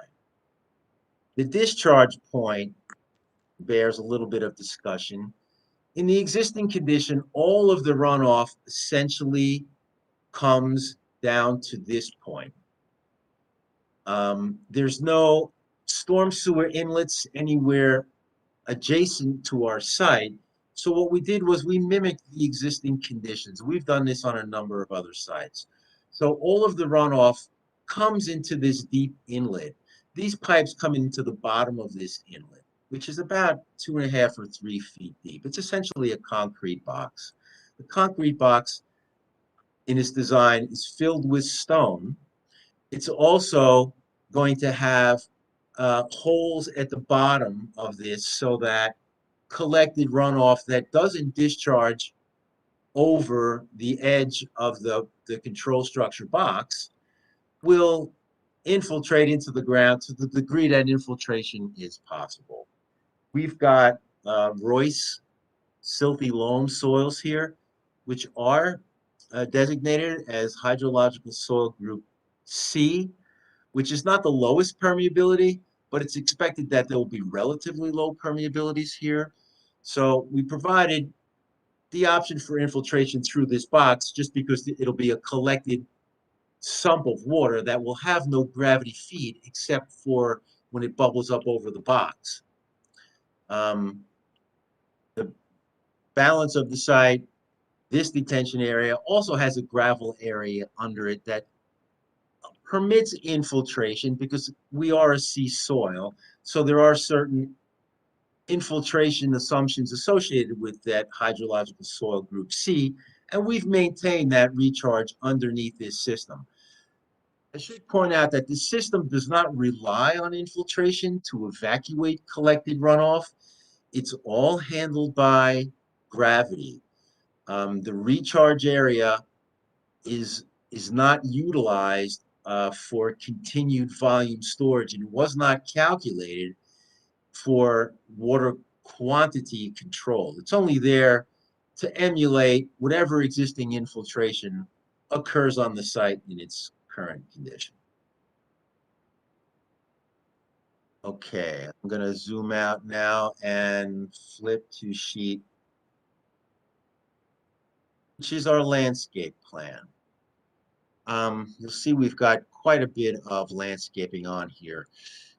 In the existing condition, we're proposing the removal of 11 trees. And essentially, let me flip back to the existing conditions plan so I can highlight where those are. Essentially, they're along the perimeter, the northerly side of the access easement, and they run along the easterly side. So there are a total of 11 trees in this area that will be removed in association with the proposed improvements. So in order to, I guess, beautify the site and other areas of the site, which really features very little landscaping apart from the trees that I just indicated, we've got a total of 17 shade trees. They include greenspire, little leaf lindens, which are very hardy city trees, as well as a couple of types of maples. They basically are located along the perimeter of the site.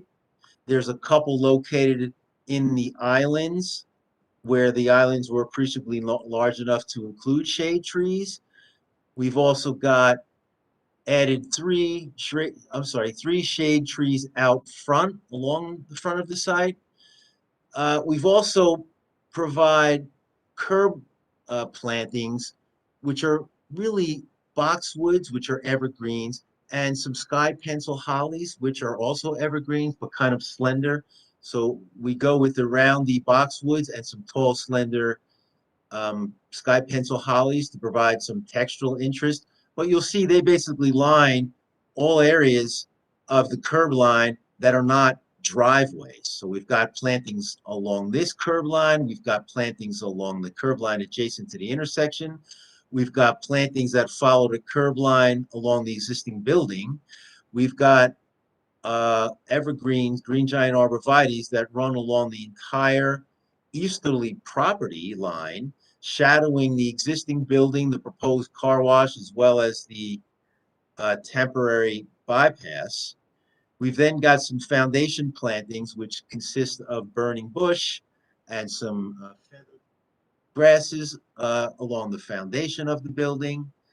And we've got boxwoods that line the discharge drive coming out of the car wash, as well as around the entire new vacuum parking lot station. So we've got a fair amount of landscaping in an attempt to beautify a site that frankly is not so attractive in its existing condition. So we were trying to be mindful of that.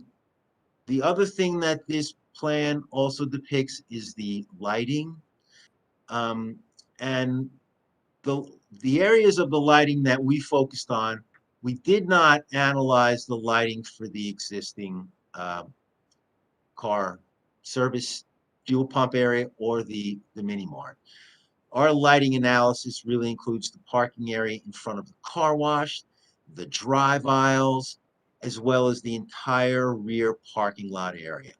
And in order to provide adequate lighting for the front of the car wash area, as well as the access aisles, we've got building mounted lights on the existing car wash. And we've supplemented them with freestanding lights where the building mounted lights could not throw light far enough to comply with the ordinance. So we've got a freestanding light here that covers the access drive aisle coming in. We've also got numerous site lights. I'm highlighting him here, probably 5 or 6 site lights that are utilized to illuminate the vacuum station. These lights, here's the proposed luminaire schedule, it gives you an idea. These lights are not very high. The wall-mounted lights on the building are 10 feet tall, so they don't throw very far. The site lights are 15 feet tall. Again, not very tall for a commercial area. But these are all LEDs, and as you've probably heard from professionals regarding site lighting in your town associated with site plans, the current LED lights are highly efficient.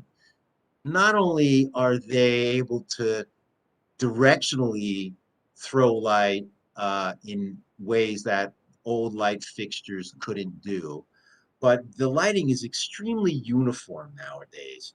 So we've got uniformity ratios on the order of max mins or max averages to 4, and even the average to min, which are usually higher, at 11. So these represent quite uniform lights in a field that averages 2.2 foot candles throughout the area of the analysis that I just described. So we've got LED lights, and by the way, these are 4,000 K. And again, I don't know how much testimony you've heard about the temperature of LED lights, but most current site lighting, standard current site lighting, is 4,000 K. That's natural daylight. It tends to be a whitish light, and it's meant, honestly, to emulate natural daylight lighting, although it's hard to imagine any site lit up at night mimicking daylight. But that's the way it's referred to in the industry. 4,000 K is natural daylight, is what they call it. As you get to lower temperatures, 3,000 and whatnot, you get into yellows. And as you get into higher spectrums, 5,000, 6,000, you start to get into the blue and violet lights. So 4,000 is what you typically see for site lighting. I mean, to be honest, you know what, let me look a little bit at this. I don't typically discuss details, but I did want to go through a little bit about this box, because I think your engineer had some comments about it. This is basically the overflow box that I'm talking about. And you'll see the pipes. This is the box that was at the corner of the site that's taking the runoff from the detention area and the porous pavement to this box before ultimately discharging off-site. And you'll see these boxes, these pipes from the upstream areas come in at the bottom of this.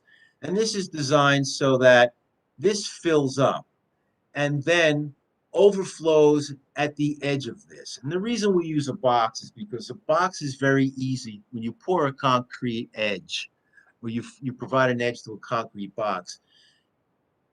The intent is to make sure we get sheet flow over a uniform edge and avoid concentrating flows, which can lead to erosive problems. So that's the entire intent of this box was meant to provide a stable discharge that would preclude point discharging or concentrated discharges that could provide some erosive problems immediately downstream of that. What your engineer pointed out that's not shown on here is this box will be filled with stone. And the reason for that is just to keep it from being a mosquito bog. So the stone will keep it from being like a free pool of water. Also not shown on here, which will be modified, is this box will have penetrations, holes in the bottom of it, to permit infiltration into the soils for this stored water, because there is no gravity feed other than the overflow at the side of the box. The only gravity feed now will be infiltration through this box. The balance of these details I normally don't go through again, unless anybody's got questions. I'm happy to discuss them, but they're not usually sources of discussion. The one thing I will bother to show, we did generate an exhibit to show a few truck maneuvers. Your ordinance requires that we show how an SU-30 vehicle can maneuver through the site.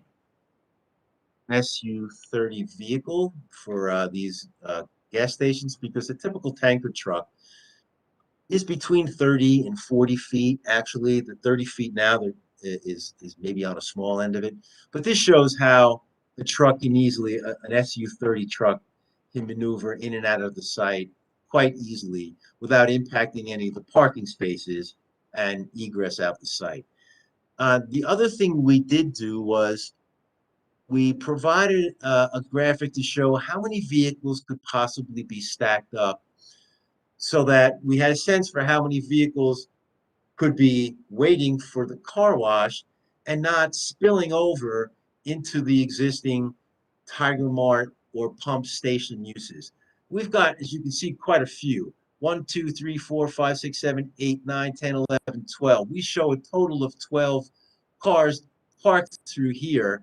I don't know that we anticipate that many. I'm sure the operator is hoping that we'll get a nice 12 stack up on a continual basis, but we did want to at least get an idea for how many cars could comfortably be accommodated without, again, impacting any of the parking areas, either in front of the car wash or the maneuvering throughout the existing Tiger Mart or fuel pump area. And to be honest, that is the sum of my direct testimony. I have your professional's letter. In particular, I thought there might be a couple of items I should discuss with regard to Mr. Burke's letter. I don't know if the board would like to ask questions first or have me address Mr. Burke's letter first. It's the board's pleasure. Well, let me ask you this, Mr. Quinn. I just want to back up just a little bit because I know we identified the existing variance conditions. I don't. Yes, thank you. Yeah, I don't believe you touched on the new nonconformities that we are creating, unless. You are exactly right. Yeah. Thank you very much for that. So, okay, we have a couple of variances, new variances. One is, here we go. One is associated with the second freestanding sign. And this, I actually have a little detail of it. This is what we're proposing. Let me zoom into this. This is going to be an internally illuminated sign, and this represents the second sign. So this is the variance sign. The dimensions comply, but the fact of it, the second sign, requires a variance. This sign is 3.5 feet tall, it's 2.5 feet wide, and 1.5 feet high. And it's really meant to be an announcing sign because we're trying to get people in before they hit the intersection. We'd like to get people coming in from Howe Lane. They can see I'm actually surprised there's no car wash sign there now along this drive. So we thought it prudent to add one. The second variance associated with the sign is the setback. We didn't really want to set it back too far because we didn't think it would be all that useful.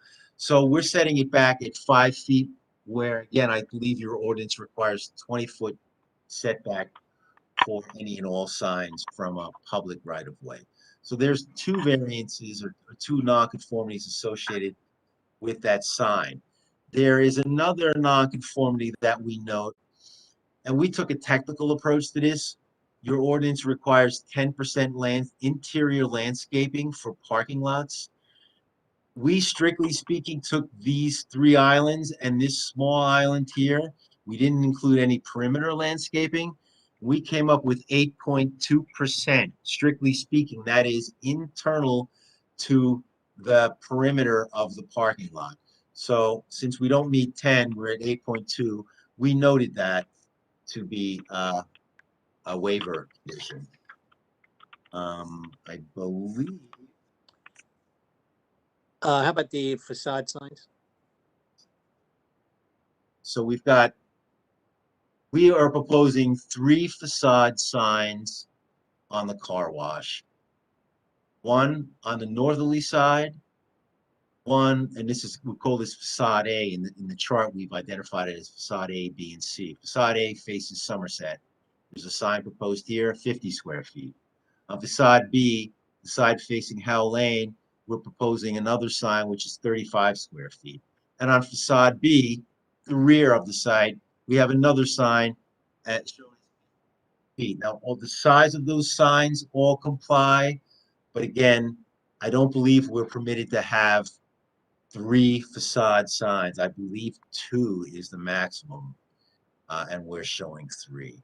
So thank you, Mr. Kelso. Those are the relief that's required in association with the new proposal. I would, in maybe to answer the question you asked before I interrupted, it probably, if you have some comments back with regard to Mr. Burke's report, it probably would make sense for you to answer those. Obviously, Mr. Burke is on if he has any additional questions to address, but if you feel you need to address any of those comments, feel free to do it now. Yeah, well, I'm going to go through them just briefly, just for completeness. Mr. Burke had a question about the ability for patrons who are visiting the convenience store to be able to access the lanes, the concrete island and drive lanes coming into the car wash. Because you'll see, we've extended these islands back beyond where these parking stalls currently are. So the maneuver, it's a good question to ask, but the thing that makes it possible is the distance between the back of these parking stalls and the concrete area associated with the canopy is 41 feet. So we've got a full 25 feet, 24, 25 feet between the back of the curved island and a line drawn parallel to that canopy, so that vehicles coming out here can easily maneuver this way. This is so wide that they can pull around and access these aisles quite easily. Be a problem. We're not pinched here as though if this were 25 feet and we were encroaching in part of the 25 feet, it would be very difficult for people to come out and utilize the car wash once they've come to use the convenience store. But because of the width of that aisle, it won't be a problem from a maneuvering standpoint. The other thing that Mr. Burke had requested was an explanation as to why we showed so many on-site parking stalls. And I think I sort of highlighted the reason for the predominance with the 20 of the parking stalls of the total 37 we show here. 20 of them are associated with the vacuum area because, again, we anticipate that this area is going to be heavily used and it's going to be constantly fed by a car wash where people are coming through, 5-minute trips. So we anticipate that all 20 of these stalls could be utilized at any one time. That's why essentially we show so many of them in the rear. See if there's anything else I had. Talked about lighting. Gone through the stormwater comments, and Mr. Burke did have a concern about this discharge box that I think I've initiated the response to. I will say this, Mr. Burke had some concerns about utilities, and I know after our second TRC meeting, we did update our plan so that we're now showing the existing utilities that we could for the car wash. So in the existing condition, the mark out actually shows water service going under the existing basin and coming into the front left corner of the car wash building. I was actually out there myself and I saw the water penetrating in this vicinity, so I know water is coming in here. In the proposed condition, we're taking that water service, intercepting it before the building, and then bringing it in back to this area of the building, the rear left corner of the building, where the water room will be. The existing gas comes off Howell Lane into a gas meter located on the back of the building. Actually, it's identified here in gray. We'll be picking up that existing gas service and bringing it into the building. In terms of sanitary, we've got basically, we've got some, let me see if they show in here. Not shown on here. Let me see if they show on the side plan. We've got some cleanouts that are located here. We couldn't get the sanitary exactly marked, but my understanding is that there's cleanouts associated here. There's a recycle facility in the existing car wash that, by the way, will be utilized for the proposed car wash. They will be recycling water. And the discharge from that recycled water, and I think there's one bathroom in this facility, come out to the east and then head off to the sanitary sewer that's located out in Howell Lane. But we never could pinpoint that because we couldn't get a decent mark out for those. But all of the utilities for the existing building come out, come in and come out from the east side of the, I'm sorry, from the west side of the building out towards Howell Lane. I think those are all the direct comments that I had to address. If I could ask you one, because I know that Please. there's a comment with regard to noise and Yes. you know, if we've done any analysis of that, and that's coming from the Bignell report, and I know that you covered it in the environmental impact statement, but for the record, you may want to just state it. Yeah, the noise is associated with the vacuum pumps. We got literature from the owner regarding these vacuum pumps, and maybe from the architect, that indicates these vacuum pumps operated at a 60 decibel noise limit. In New Jersey state law requires no more than 65 decibels at the property line during daylight hours. Anything before 10 p.m. and anything after 7 a.m. So these vacuum stations will fall below that and that 60 decibels was at the source. And sound is attenuated with distance.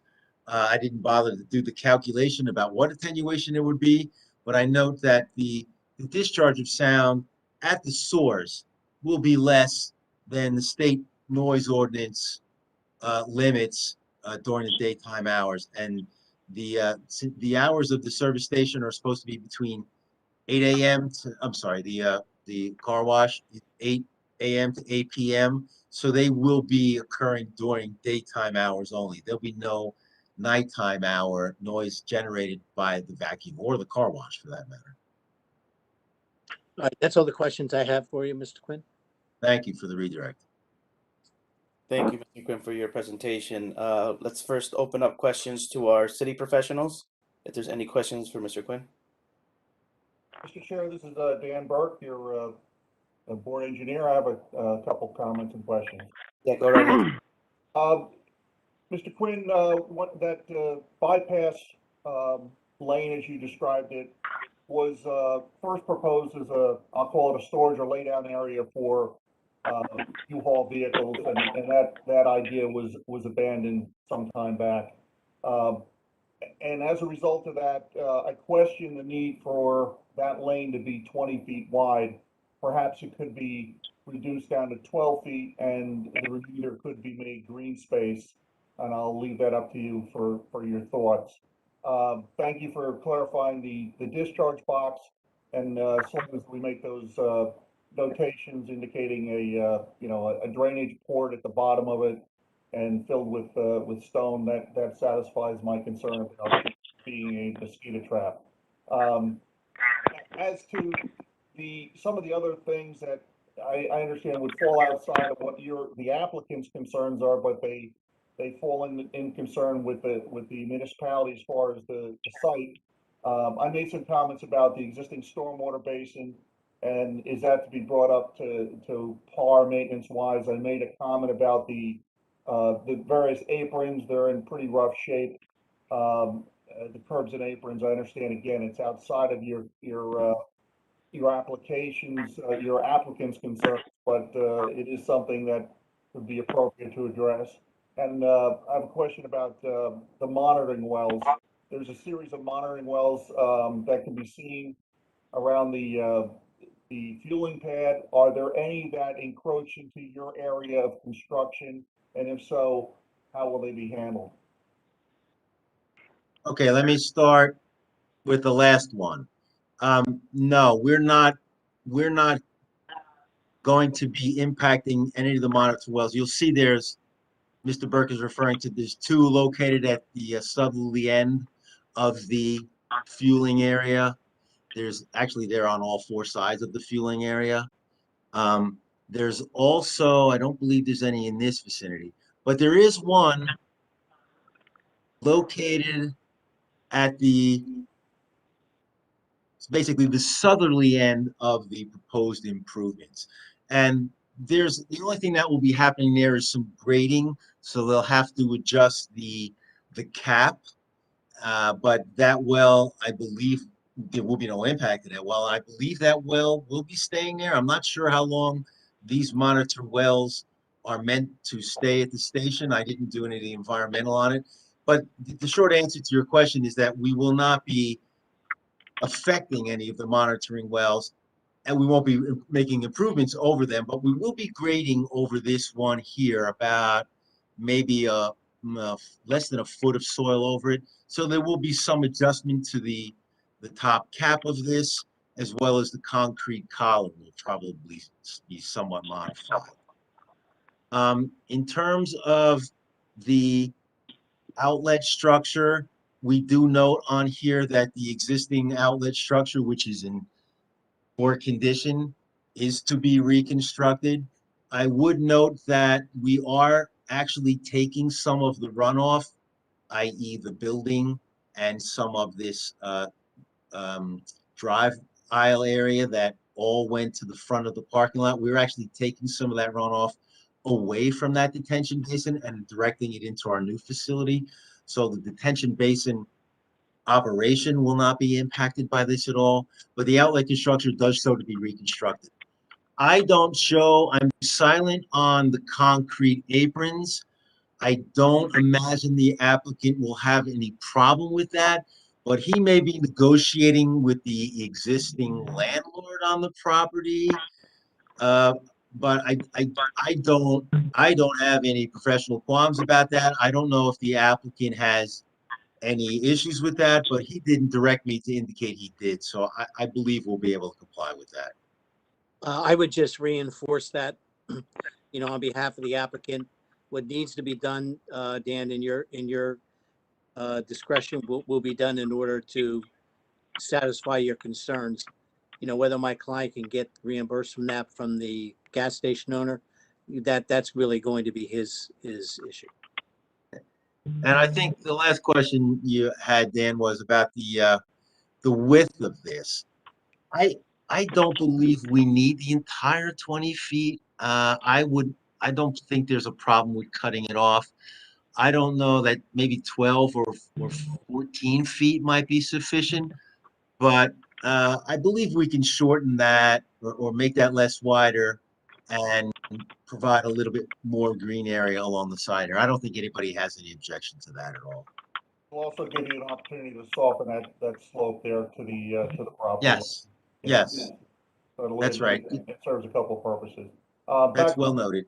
On the existing basin, in addition to the outfall structure, my concerns are, it's a depressed area. Got, what do you call it? The cage basket, I can't, the name of it, the gabion walls. It doesn't have, a sufficient fence to inhibit, I'll just say the fence and so forth is in disrepair. That would be another thing I would ask that be addressed, and again, I understand probably through the property owner and bring it up to par. These are just maintenance issues that it's a good time to address them while you're doing the other things. And lastly, I want to touch back on the utilities.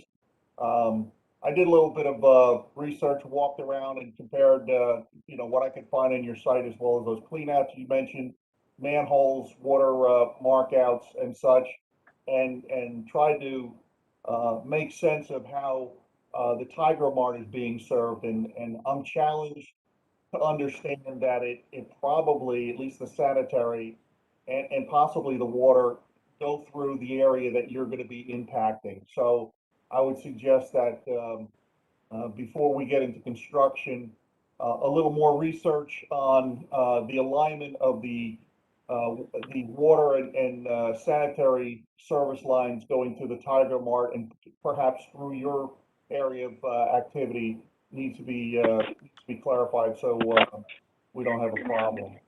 I'm happy to work with you on that. That's not a problem, Dan. Just needs to be clarified. I just can't see opening it up and then, causing them, putting them out of service or whatever. There is no sanitary line, fronting on Somerset to my recollection. All right, that's all the comments I have at this time. Thank you. Thank you, Okay, Mr. thank Chair. you. Thank you. Thank you both. At this point, I'll open it up to any board members that have any questions. It's Chris Delatella. Hey, Chris. I know on the northwest side, there was storage of U-Haul, and I just want to confirm with Mr. Burke. I know he brought it up, and I want to make sure with Mr. Quinn, that U-Haul operation is not going to continue. I know it's just like you stated that the site itself up there is pretty tight, and it's definitely impacts emergency vehicles coming in. We just want to see what the status of that is. The use has been abandoned. Perfect. Thank you. Any more questions from the board? This is Bob Cardica. Go ahead, Bob.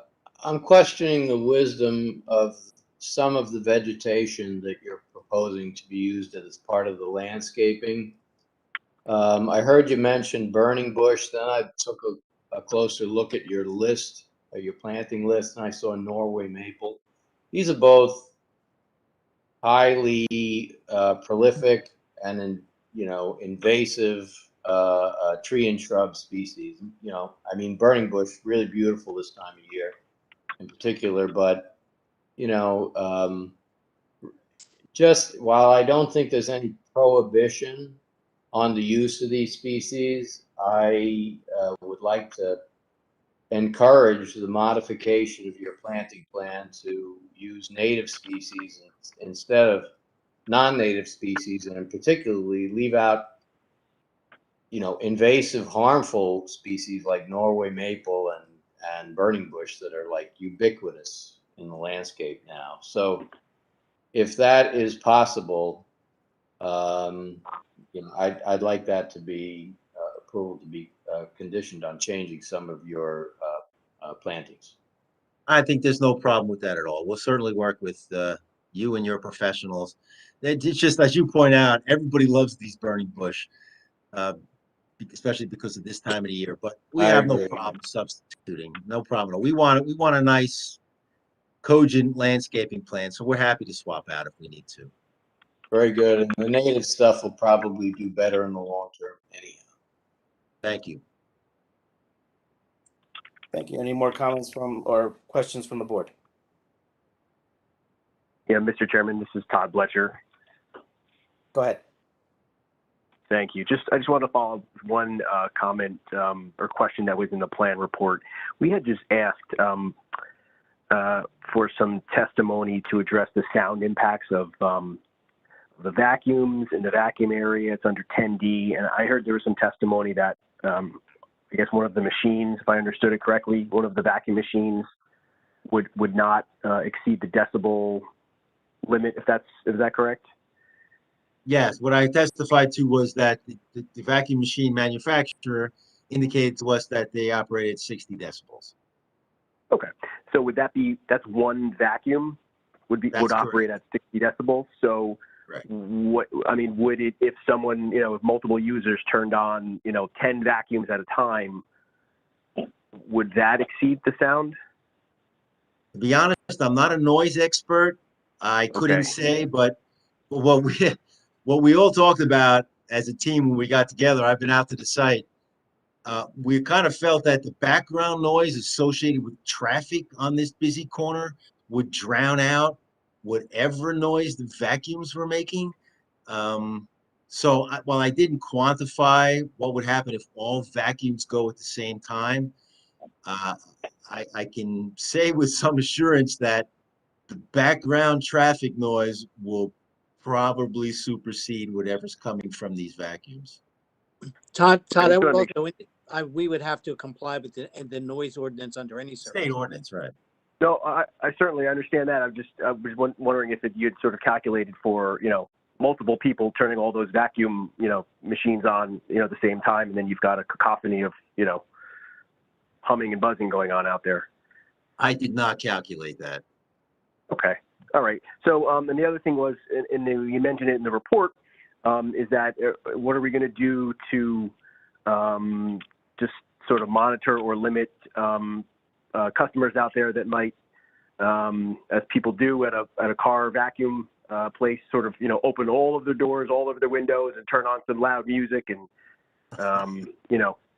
kind of have that approach to cleaning out their cars. And how are we going to just either through some signage or something out there to make sure that those people are reminded to I think, to be honest, be it aware? would be signage. It'd have to be some sort of signage. I'm currently not showing any now. I don't know of a sign that would. We may need a custom sign for that. I don't know of a standard sign that would address that. I mean, there'll be one. I think there'd be one, maybe two people operating there.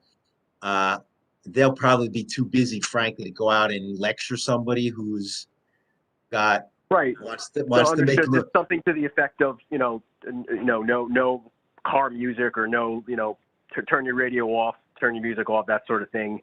And then again, could you just clarify what the hours of operation are going to be for the vacuum area? Yes, sir. It's for the car wash in general. It's the whole thing, because the whole thing operates through the pay stations, so you can't get through the pay stations and use either one without the other. So it's 8 a.m. to 8 p.m. Okay, so if I'm there, if I go in at 7:30, I have until 8 p.m. to finish my business there. At 8 p.m., essentially, someone's going to come and kick me out of the vacuum area. Is that right? That's correct. Okay. Okay. Very good. Thank you. Thank you. Thank you. We'll hold questions from the public until the full presentation. Mr. Kelso, you can call your next witness. Yes, at this time, I would call Mr. Robert Hernandez for testimony. Thank you, Mr. Quinn. Good Mr. evening. Hernandez? Good Hernandez. evening. Can you hear me? Yes. Hey, please state your name, spell your last name for the record. Robert Hernandez, architect. Hernandez, Hernandez. Mr. Hernandez, do you swear or affirm to tell the whole truth and nothing but the truth? Yes, I do. Floor is yours. Mr. Hernandez, you are a licensed architect of the state of New Jersey, is that correct? Yes, I am, and also in New York. In that capacity, you are familiar with the architectural features and design of the new car wash building being proposed? Yes, I am. I prepared the drawings of the building myself. Could you give the benefit of the board, the benefit of your professional qualifications and experience? Sure. I graduated from NJIT in 1999. I received my bachelor, my 5-year professional degree in architecture. I became licensed in 2010 in the state of New Jersey, and in 2019 in the state of New York. To the best of my knowledge, I think I have appeared before the Board of New Brunswick twice. The last one was with you for 75 Plum Street. That was the last one with you. I would offer Mr. Hernandez as a qualified professional in the field of architecture to provide testimony. We accept his credentials. Thank you. Okay. Thank you. Mr. Hernandez, once again, I'm not going to be specific with you, asking you questions, but I would like you to run through the building characteristics, operation of the building itself. And I know that a lot of information that you probably have, Mr. Quinn may have covered already. So, I'm going to try to move this along efficiently, if one of a better way to say it. Thank you. I'm just going to describe the building itself. The new building, the new car wash building, is 100-foot long along Somerset Street. It's 35-foot wide along Howe Lane. The length and the width of the building was carefully thought out by the owner of the car wash building, who has other car wash businesses. And I guess he already knows how long, how wide, the car wash tunnel needs to be, and the other items that need to be part of the building. The building has basically 5 spaces. The first, the largest portion, which is like 70% of the entire building, is the car wash tunnel. The car wash tunnel is 24 foot wide by 98 foot 8 in length. There's a door at the entrance to the building, and a door as you exit the building after the car wash experience. The second largest space is the equipment room. And that room is about 15% of the entire building area. It's 60 foot by 9 foot. The other 3 spaces are small. There's just a small office, a break room, and a handicap accessible bathroom. That basically describes the building floor plan wise. Going into the exterior views on page A2. I'm showing the front elevation with regards to Somerset Street. We dressed it up with 4 large windows, 10 foot by 6 foot, 10 foot wide by 6 foot tall. Also added some dormers. The overall building height is 22 foot 6 for 75% of the building.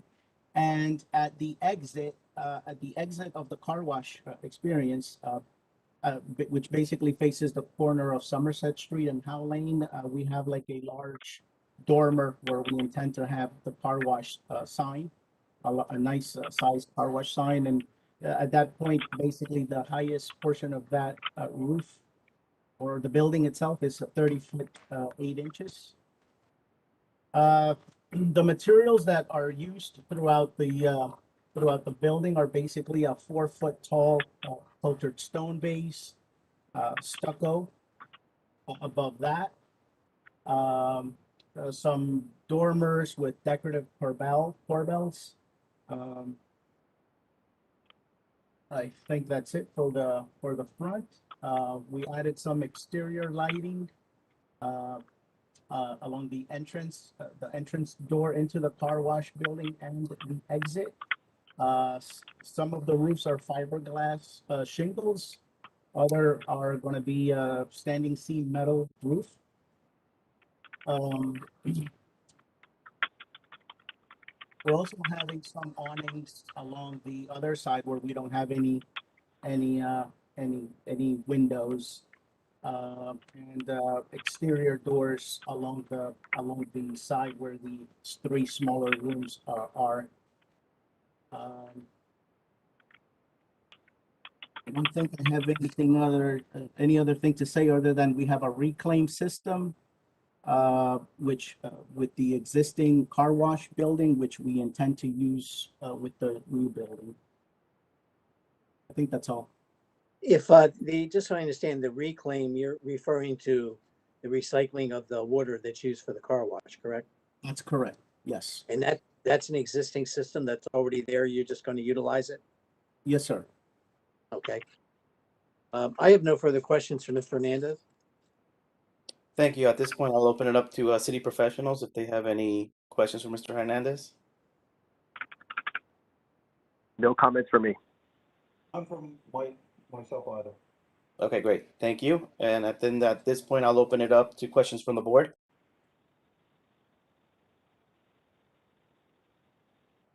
All right, hearing none. Mr. Kelso, you can call your next witness. Thank you. Thank Mr. you. At this time, I would call Mr. Charles Olivo for testimony. Good evening, Mr. Chairman, members of the board. Mr. Olivo, can you please state your name, spell your last name? Yes, certainly. My name is Charles Olivo. My last name is O-L-I-V as in Victor O. Mr. Olivo, do you swear or affirm to tell the whole truth and nothing but the truth? I do. Floor is yours. Mr. Olivo, you are a licensed professional engineer of the state of New Jersey, is that correct? I am, yes. And I think your area of emphasis is that of traffic engineering? That is correct, yes. And in that capacity, you performed a traffic impact study with regard to the proposed reconstruction of the car wash, is that correct? That is correct, yes. Could you give the board the benefit of your professional qualifications and experience? Yes, I have a Bachelor of Science in the field of Civil Engineering from the University of Notre Dame. I'm a licensed professional engineer in the state of New Jersey. I hold licensure throughout the East Coast. I'm a certified professional traffic operations engineer, certified by the Institute of Transportation Engineers. I have been qualified before over 100 municipalities in the field of traffic engineering as an expert in this field, and I have testified a number of times before this board and the Board of Adjustment within the city of New Brunswick. I would offer Mr. Olivo as a qualified professional traffic consultant. We accept his credentials. Thank you. Thank you. Once again, Mr. Olivo, as we've done in the past, I'm not going to ask you specific questions. I'd like you to run through your traffic impact study and go through your methodology, the study that you actually did, and give us the benefit of your conclusions. I would ask, and I know you make reference to it in the report, to address the item that was raised by the objecting attorney with respect to the conditional use requirements for the existing gas station. I just want to indicate that you might want to at least touch upon that since he's questioned it, and then give us the benefit of your conclusions. Certainly. Well, I'll start with, we've prepared a traffic impact study, a comprehensive traffic impact study, as it relates to the reconstruction of the car wash that is located on the subject property. I think Tom did an excellent job in providing some background and detail about what is being proposed. Should the plan be approved by the board, what we're seeking to do is reconstruct the car wash that is located on the subject property. Under existing conditions, you have a gas station which provides 12 fueling stations, fueling positions on the site. You have a convenience store, and you have an existing car wash that has been operating for some time on the subject property. The proposal is to reconstruct that car wash to be in keeping with modern design principles, providing additional queuing within the site, providing those additional vacuum stalls and vehicle positions to be located on the site as well. As with any traffic impact study, we start with an inventory of the existing roadway conditions. And as the board is very familiar with this intersection, this is the intersection of two important roadways within the city. We are located at the intersection of Route 27 and Howe Lane and Veronica Avenue. These roadways carry a significant amount of traffic volume throughout the area and the region, as well as through the city. The confluence of these roadways is important for commerce and traffic movement throughout the area. And as a result, this is a well-traveled intersection. During peak conditions, I believe we're all aware of the amount of traffic demand that travels through this intersection.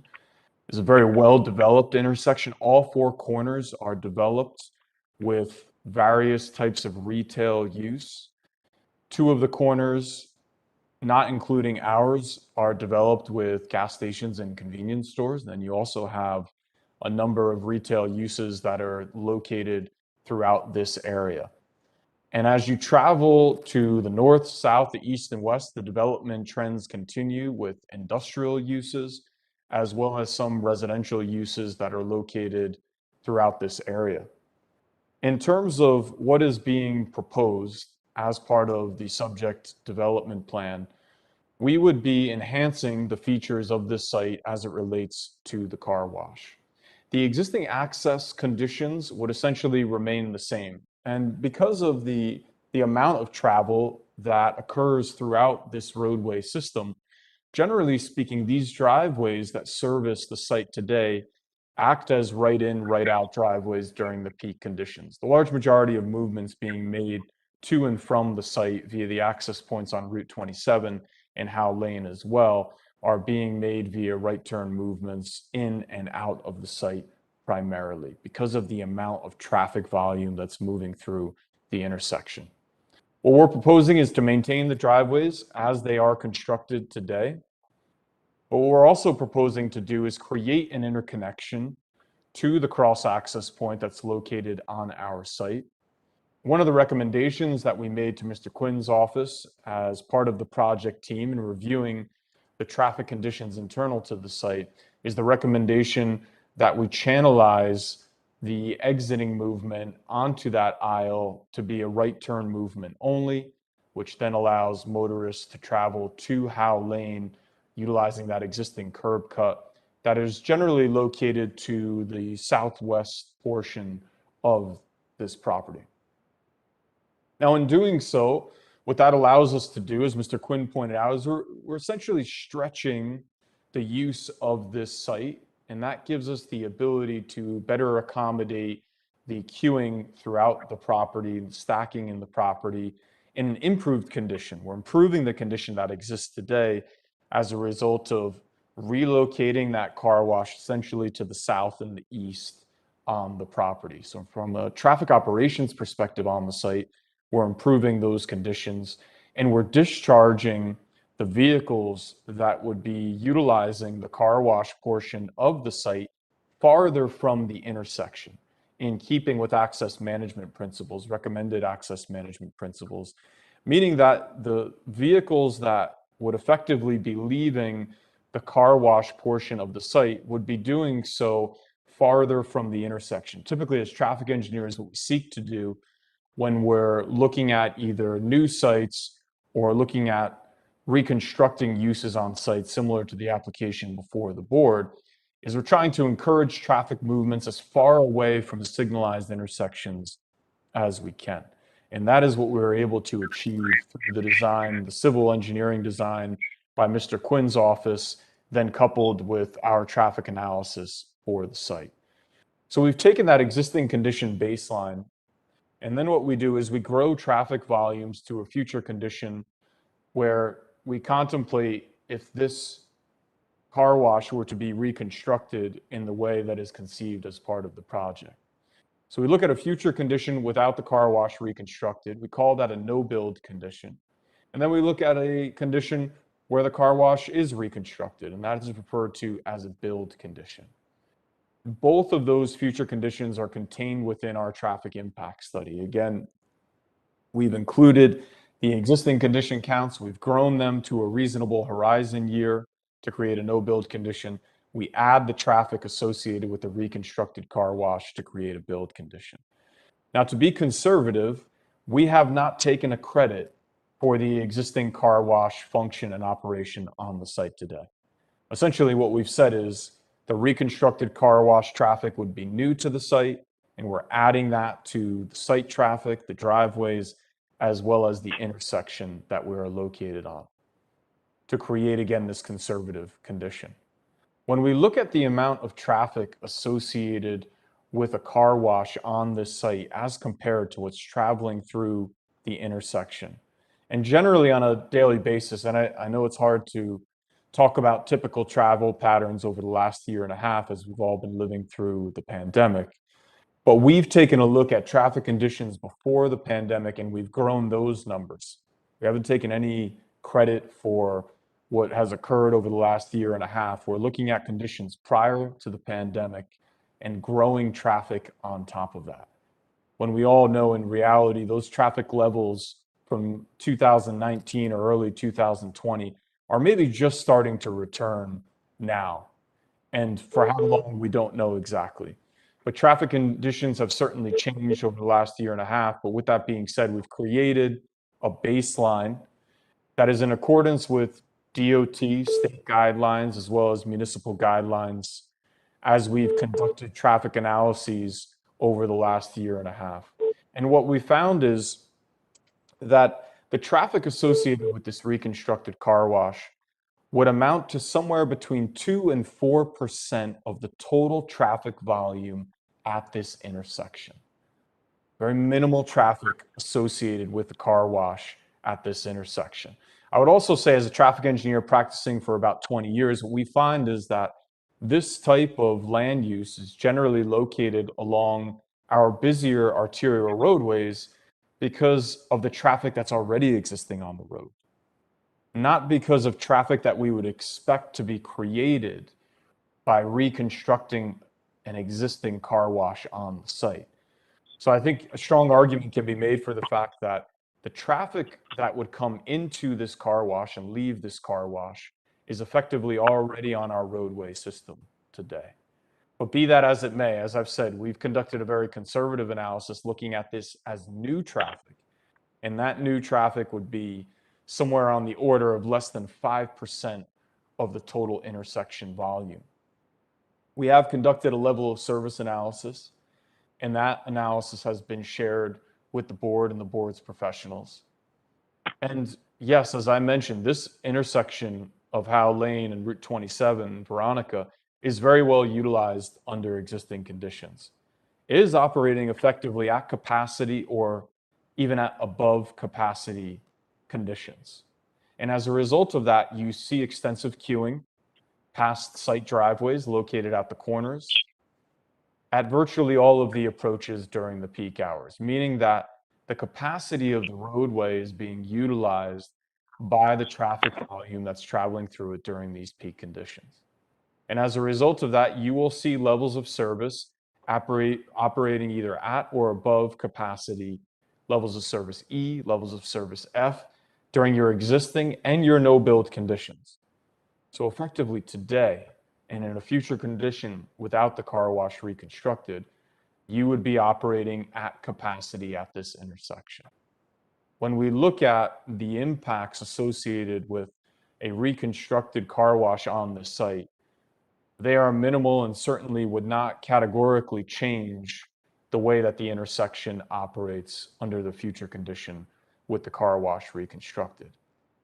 And from that perspective, as a traffic engineer practicing for a number of years now, working on many different types of land development projects, I can say with certainty that a reconstructed car wash on this site would not significantly alter or impact the ability for traffic to flow through this area and through this intersection or on these roadways. As it relates to internal conditions, we meet the parking standards required for the various types of buildings and land uses that we have on the site: the gasoline fueling service, the convenience store, and the car wash. We're providing 37 total parking stalls on the site, more than adequate to accommodate the expected demand. And as I mentioned earlier, as Mr. Quinn mentioned, what we're doing on the site is improving the traffic conditions and the queuing conditions on the site today. So we're bettering that portion of the project by more efficiently utilizing the land that we have to accommodate these land uses that are being proposed, all permitted on the site. Now, the conditional use criteria as it relates to this site, and I'll leave it to the planner certainly to speak about it with more authority, but as it relates to traffic engineering, because it's not too often that we find traffic related conditions of the conditional use criteria for a site like this. But there are traffic conditions, and those traffic conditions relate to a gas station as a conditional use. And as you've heard through testimony, the gas station is not changing. 6 islands, 12 fueling positions for vehicles would not be modified. In fact, that portion of the site is unchanged with respect to how the gasoline fueling service would operate. There are some cosmetic modifications, some landscaping, some changes to the curb area located to the south and the east of where those gasoline fueling islands are. But the gas station is not changing as part of this project. The amount of parking is adequate to service that portion of the site. The amount of fueling positions does not change. And so by virtue of that, the traffic associated with the gas station is not expected to change either. Typically, we would see traffic generation change for a modified gas station if you're adding fueling positions. or you're modifying something about the traffic generating characteristics of the gasoline fueling service, and that is not happening. The conditions as they relate to the conditional use criteria of the gas station speak to whether or not a traffic increase associated with the gas station would alter the volume to capacity. It's shown as a V over C ratio. It's the volume to capacity of the adjacent roadway changing as a result of the gas station traffic increases. And also, would the percentage of traffic amount to 10% or higher in terms of the increase to the total demand, to the total traffic at the nearby intersection? And would the level of service be degraded to a level of service F as a result of a gas station being built on the site? Now, it's my contention that the gas station has existed and is not changing, so there is no traffic increase, and therefore none of those conditions are triggered or altered by virtue of the reconstruction of a car wash on the site. Focuses the car wash, the gas station, and the car wash operate separately of one another on the same property, and therefore those conditional use criteria do not apply. Those conditional use criteria are not violated as a result of the reconstruction of the car wash. And with that, I conclude my testimony. And Counselor, if there's anything that I've missed, I'm happy to answer any questions at this point. I have no further questions. Mr. Olivo? Thank you, Mr. Olivo. At this point, I'll open it up for questions from city professionals. Mr. Chair, Dan Burke here. I got a question for Mr. Olivo. Mr. Olivo, Go right ahead. one of my comments was, and you touched on the fact that there's a significant queuing on the approaches and the departures along the frontage of both frontages. My concern was the attempt of someone using this site to try to make a left-hand turn out of the site. Noted that your data shows peak travel through the intersection running somewhere on an average of between 22 and 2,500 vehicles an hour during the peak periods. Would it be prudent, or should something be done by way of signage or otherwise to discourage left-out turns from the existing three and the fourth point of departure from the site? Something be done about that to further discourage the potential left turn out attempts by vehicle operators?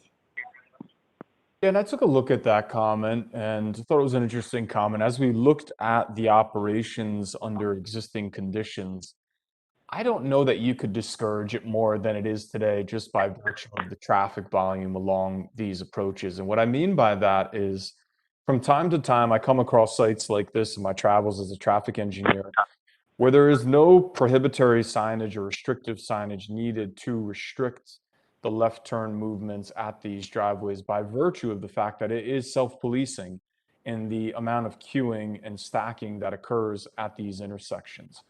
I saw no significant accident history of left turn accidents at these driveway points. Because we are not altering the Department of Transportation right-of-way in any way or the uses on the site, we would not be seeking an access permit for the site. Typically, we would apply for, and it would really be up to Tom Quinn and his office to determine whether or not a county application should be made. But my recommendation would be to maintain the driveways as they are. I think during off-peak times, the ability to make those turning movements, they can certainly be done safely and effectively. But during peak times, the observations that we've made, there are very little, if any, vehicles attempting to make left turns out. Left turns in along 27 are accommodated, I'll call it at the northerlymost driveway via the left turn lane. And those are able to do so with the signal timing and cycling down the road under safe and effective movement. So I would maintain the driveways as they are. Certainly, if the county has some concerns, we would have to address those as part of outside agency review.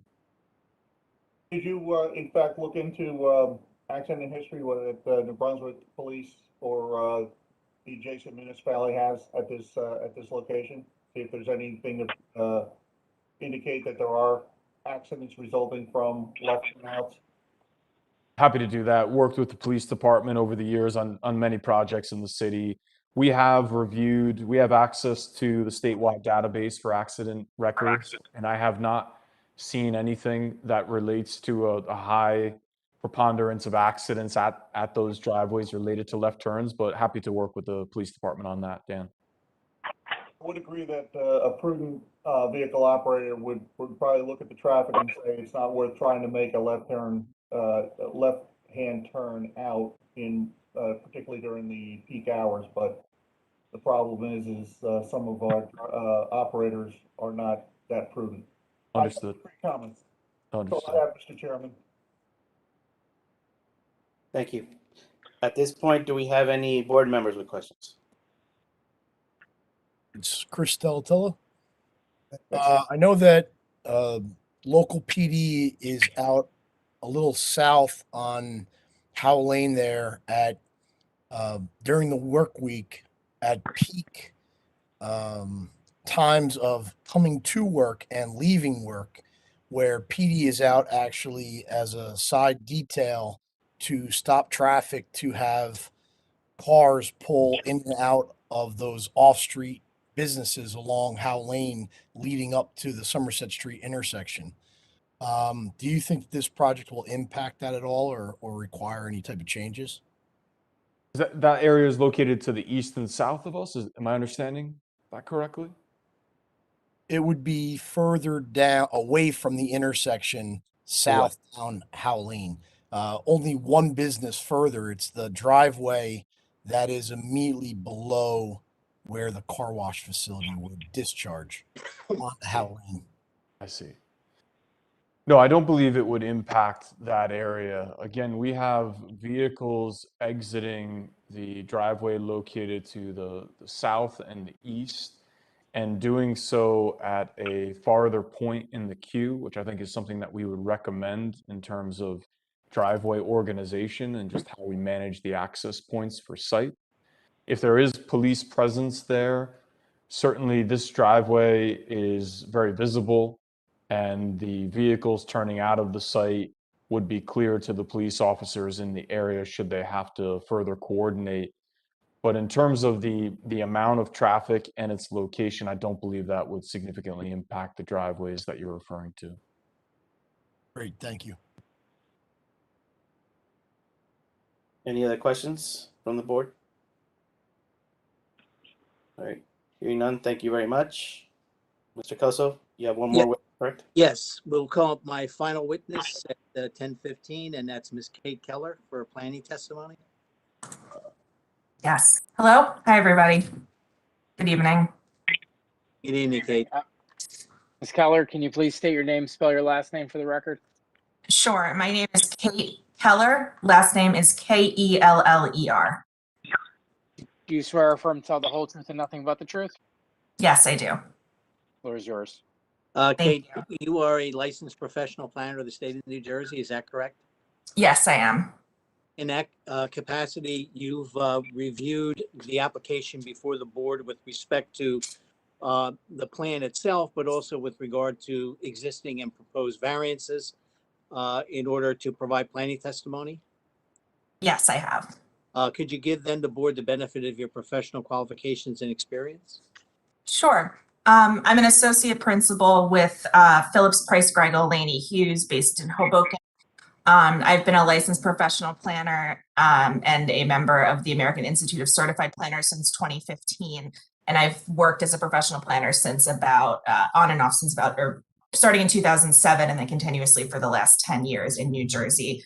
I have undergraduate and master's degrees in urban planning from the University of Pennsylvania. I would offer Ms. Keller for testimony as a licensed professional planner, and I know she's testified. Yes. Mm-hmm. Yes, sorry, forgot about that part. Yes, I've been qualified before about 50 boards across the state, including this board on several occasions in the last 2 years or so. Thank you. Your credentials are accepted. Thank you. Thank you very much. Kate, then due to the late hour, I'm going to try to expedite this as well. If you could just generally go through the analysis that hopefully you were able to do with regard to not only the existing conditions, which of course we know are there and they've been there for years, but also the several new variances that are being requested as a result of this particular application, and give us the benefit of your conclusions, hopefully your justification for those variances. Sure. So, tonight extensive testimony has been provided by Mr. Quinn and Mr. Olivo regarding, the existing site conditions that are associated with existing development. And I think that when we look at the new variances that are being requested now, it's important to keep in mind that this is an existing developed site to which, no changes are proposed to the use, but instead the applicant is proposing to upgrade one of the uses on the site. And it's really constitutes an overall improvement. And I think, the applicant has gone before the TRC several times and has tonight has indicated a willingness to work with the city's professionals. So I think that that's one of the ways we should approach this, because there are a number of existing conditions on the site to which no changes are proposed. That has to do with you've heard these before, but let me just reiterate briefly. The fuel canopy setback along Somerset Street, the convenience store setback, which is 6 feet where 20 feet is required, and the fuel canopy is 17.65 or 20 feet is required. And again, that does have to do with the fuel station use. And again, their driveway is larger than what's permitted for fuel stations. And the driveway is not set back enough from the curb line, and there's a reduced landscape buffer along Somerset Street. So that's the way that the site has functioned, and the site will continue to function in it appropriately given those circumstances. So I think that the variances that we're requesting tonight that are associated with the proposed new development are rather de minimis in nature, which, just to go through those briefly. So there are existing nonconformities with regards to signage on the site, where there's a number of signs on the facade of the convenience store and gas station, where 3 new signs are proposed for the car wash, which, this is a site that does have multiple frontages. So we are requesting a variance to permit those additional signs. We're requesting a variance to permit 1 additional freestanding sign where there's already one on the site, and also for that sign to be set back 5 feet from Howe Lane, where 15 feet is required per ordinance. And then we are also finally a variance to permit parking lot landscaping at 8.2%, where 10% is required. And that again it really only refers to within the parking area. It doesn't reference the overall site and the perimeter landscaping that was described earlier. So to touch on the justification for these variances, I believe, that in my opinion, all requested relief can be granted under the C2 criteria, where deviations represent a better zoning alternative than full compliance would, especially given the nature of the site, and that these benefits would substantially outweigh any detriments. This is not, these are not significant relief. This is a permitted use, and the applicant is able to meet for this new really reconfigured portion of the site all setbacks and all of the general bulk variances for the 6 zone. I think in terms of the landscaping, just because of the nature of the site, this is a parking area that will be utilized by customers for vacuuming, and in order to mitigate the level of landscaping that's proposed, it's really proposed in the outside along the buffers and throughout the site, not just within the parking area.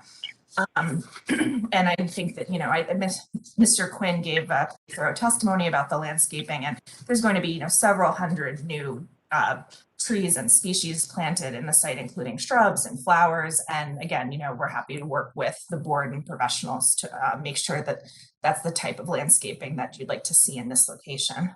I think that meets the intention of the city's ordinance, which is really to improve the aesthetic value of a project through this type of landscaping. And again, that's always been the goal of how the plan was laid out here. And then just to address the signage, this is really, so again, the relief we're requesting is for a second freestanding sign, which is really, It's considered a freestanding sign, but it's very small. It's going to be 4 square feet and 4 feet in height, and it really will serve more as a directional sign for car wash patrons rather than, it's not a pylon sign. It's not a type of signage that would have more of an impact on the overall site. And because it is more of a directional sign, it's really appropriate for it to be 5 feet from the from the property line, or else it wouldn't be able to function in that way.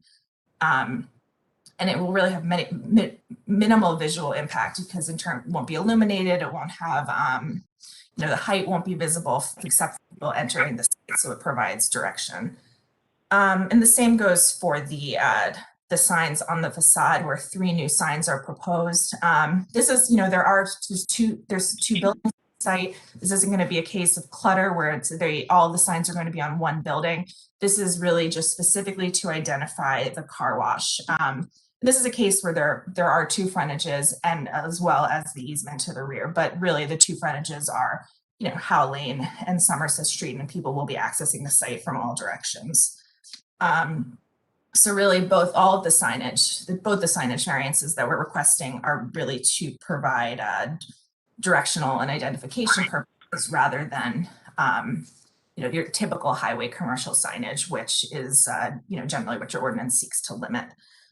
And just because of, due to the benefits that I've described, I believe that the proposed development advances Purpose A of the municipal land use law, which promotes the public safety and general welfare. The proposed site upgrades represent a better circulation option, and it also enhances site aesthetics. And G provides sufficient space, appropriate locations for various uses. This is a commercial use that's permitted on a commercial site, and the applicant is taking this opportunity to really upgrade the site so it can continue to serve its purpose as in a commercial area. In terms of the negative criteria, in my opinion, this would granting the variance would not result in substantial detriment to the surrounding area or the city, and would not substantially impair the intent and purpose of the master plan or your zoning ordinance. This use is permitted in the C6 zone, and the deviations are really relatively minor in nature, especially given the overall site. The variances would not result in significant impacts. The landscaping is in line with what the city looks for. The signage is minimal in nature, and the existing conditions would not be exacerbated in any way. And with regards to the zone plan and zoning ordinance, the proposal does comply with all of the specific requirements of the C6 zone, and these are this minimal variance really is being requested here to improve a site that advances the purpose of that zone. The board's attorney read the purpose of the zone into the record at the beginning of the hearing, but just to reiterate, really this is to provide for the development of highway retail and general business uses that are appropriate along arterial roads. And the zoning ordinance has declared this use to be permitted here, and we're really proposing here to enhance the site with other features like EV charging stations, bike racks that will provide benefits that will outweigh the detriments. So in my opinion, the statutory criteria is met, and I believe that the variances can be granted. All right, thank you, Kate. No further questions for Ms. Keller? Thank you. Do we have any of our city's professionals willing to or wanting to ask any questions? This is Todd Bletcher. No questions or comments. Dan Burke, no questions or comments. Thank you. Thank you. Opening it up to the board, if the board has any particular questions for Ms. Keller.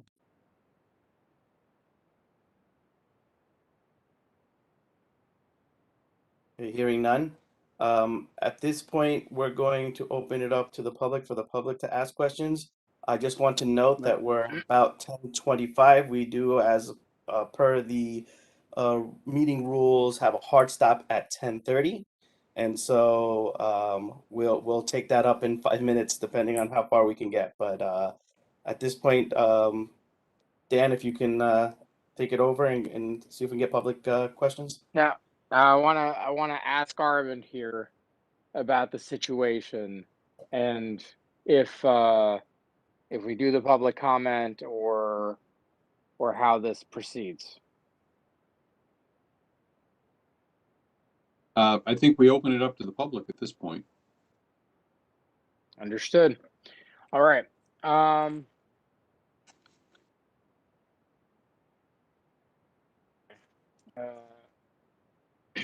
At this time, we're preparing to open the meeting to public comment on this application for 5 minutes per person. In order to assure that the planning board can hear from the interested public and that the public can hear public comments, I will organize speakers in order by last name. In a moment, I will unmute the public call, and at that time, I will ask that those started. There's not enough people to go alphabetically. I will confirm that the information is correct and then move on to the next person. Upon completion of asking for all last names from A to Z, I will ask anyone who wants to be placed on a list of speakers that we have missed that. And we will move through a list of speakers by calling through the persons by name and permitting them 5 minutes to speak. Once we complete the list, the public comment portion will be closed. Please be mindful that your voice is being telephonically transmitted and to speak slowly and clearly for the benefit of all. I will ask that you please remain silent while folks are unmuting themselves so we can all hear each other and begin the registration process. Once again, that's *6 if you're on the telephone, little microphone button if you're on the computer. So I'll just open it up generally. Is there anyone from the public here who would like to speak on this application? On this application only? Yes, please. Charlie Cradaville. Can you hear me? Okay. Yes, I can. All right. Thank you, Mr. Cradaville. Anyone else?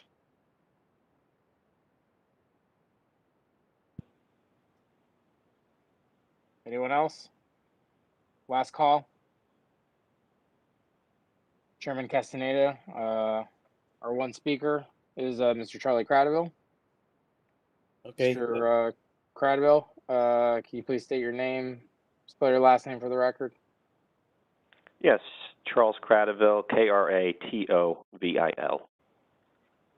Mr. Cradaville, do you swear or affirm to tell the whole truth and nothing but the truth?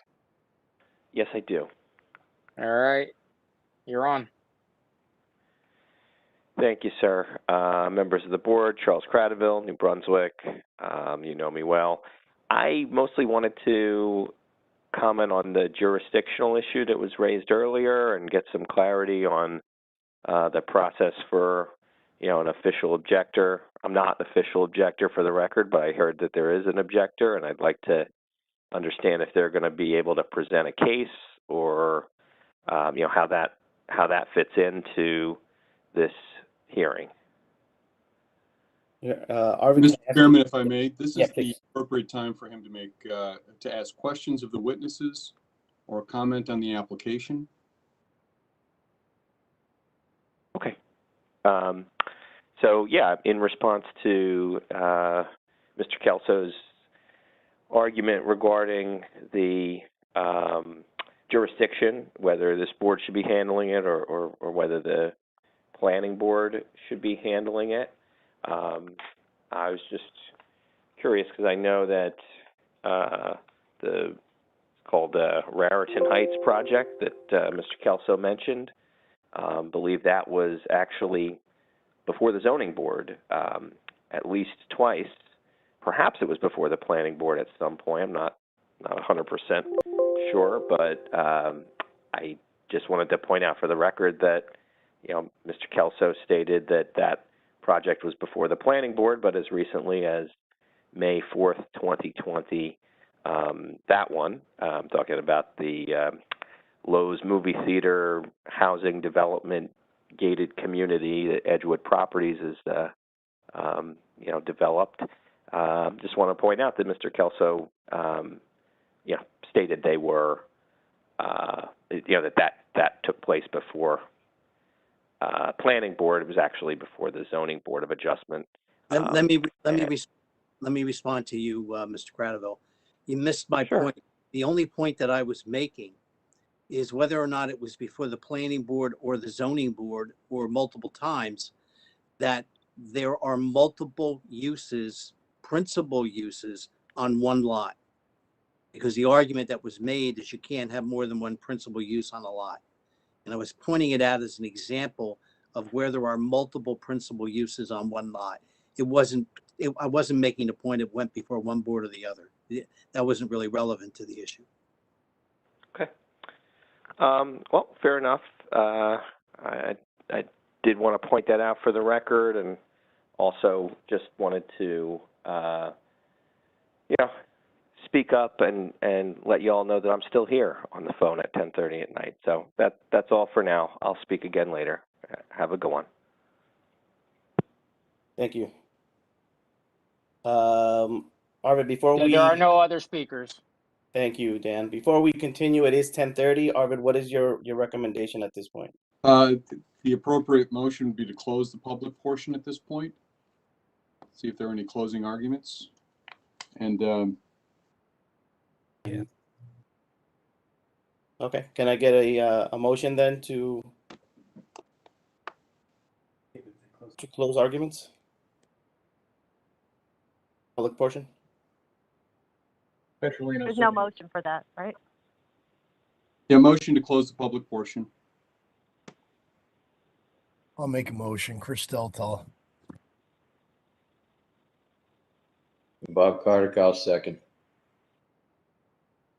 Okay, motion moved. Arvid, where do we go at this point? Well, I'd just like to confirm as objectors counsel that all of the applicant's witnesses will be produced at the next meeting so we can present our case and have a full and fair opportunity for cross-examination. I thought we just closed the public portion. Right, but I'm not a member of the public. I'm the objectors counsel. The public's limited to 5 minutes and we still have not begun to put on our case. Mr. Klein, I think it would have been appropriate for you to speak up at that point. You are not the applicant, so you would be a member of the public, whether you're an objector or a non-objector, you're still a member of the public. So whether you're afforded more than 5 minutes to cross-examine, that's a separate issue. And Mr. Klein, I'm not sure that we've agreed that there would be a continuation where witnesses would be brought in. You're certainly, you can ask to bring in witnesses at another listing if you like, but the public portion's been closed.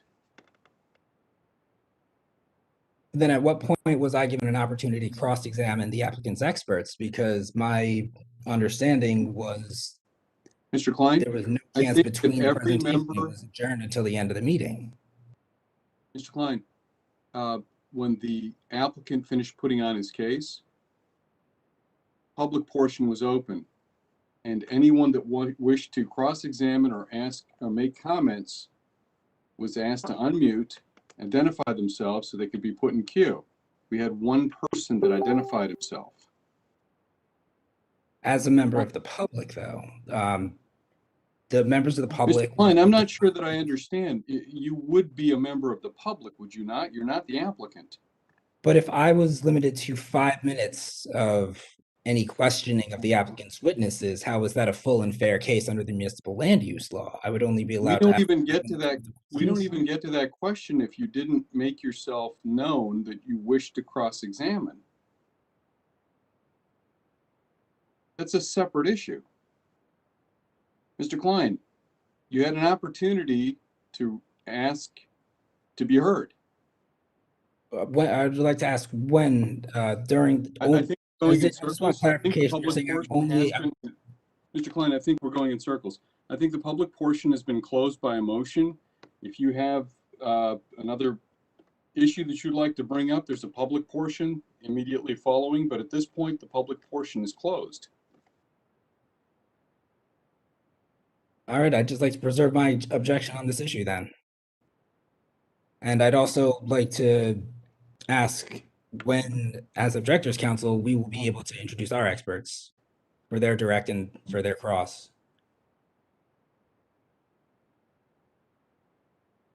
Mr. Kelso, do you have any closing statements that you'd like to make? Can't the board reopen? I don't know who that was, but I was asked the question due to the lateness of the hour, and I think the comprehensive testimony that was provided by my witnesses in view of the nature of what this application is. I'll rely upon their testimony in support of the board's hopefully support for this application. That's it. Mr. Chairman, would the board like to have board discussion now or defer to a further date? I think at this point it's 10:35.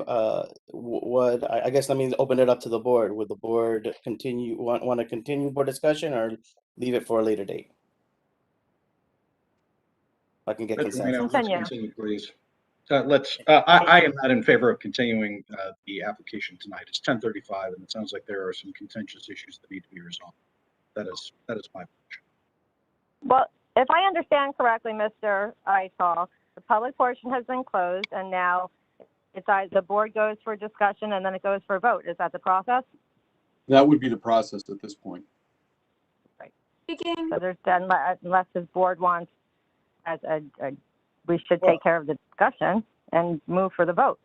Well, I honestly, I would like to speak or hear Mr. Ital's answer to the question that was proposed by, I guess, a member of the public as to whether or not the public comment section could be reopened. I feel as though Mr. Klein has been patient and was made himself known as an objector or representing an objector at the beginning of the evening 3 hours ago. I'm fully in favor of hearing what he has to say as a member of the board. Well, no. I object to that. And what Fair I enough. is you came on in the beginning of this meeting and argued a jurisdictional objection. That jurisdictional objection was put on the record by you and with correspondence. I responded to it, and the board counsel ruled on it and told the board that they had jurisdiction. That's the only thing you raised. And you never said anything through the rest of the meeting, and now the public portion's closed and the board is ready to vote. I would object to any reopening or any other accommodation to you because that's not what you said in the beginning. You raised a jurisdictional issue that was addressed, and that was it. That jurisdictional issue, I had to object to raise it. First of all, that had nothing to do with the application. It was prior to the application. Also, we've submitted objectors' exhibits. It's well known to the board that we've been a part of this process, and it was also explicitly stated that after the first expert witness testified, everything would be done until the end, but there's distinct differences between objectors' counsel and the general public. Mr. Mr. Chairman? Yes. Yes. As to any exhibits that were presented by the objector, I believe that there was an attempt to submit after the Wednesday deadline. So those were never accepted by the board because the board requires that those documents be submitted by the Wednesday prior to the hearing date so that the public and the applicant has an opportunity to review those. Those are published not only in our in the notice, but also provided for in the general notice of meetings at the beginning of the year. Mr. Dominguez, if I'm incorrect, please correct me on that one point. As to the opportunity to cross-examine witnesses, Mr. Klein, I would cite to you the board's rules and procedures, and that would be Rule 2:2-3B. So at any point, I think, Mr. Klein, you probably should have participated by saying you'd like to ask questions. It's the board's discretion as to whether they'd like to reopen it. We have an objection to reopening it at this point, and the public portion is in fact closed. So would at this point, what would be the recommended course of action? Mr. Chairman, I would recommend that you ask the board members if they would like to have a board discussion to carry it to another hearing, or if there is a motion that any one of them would like to make to either on the application or with regards to Mr. Klein's request.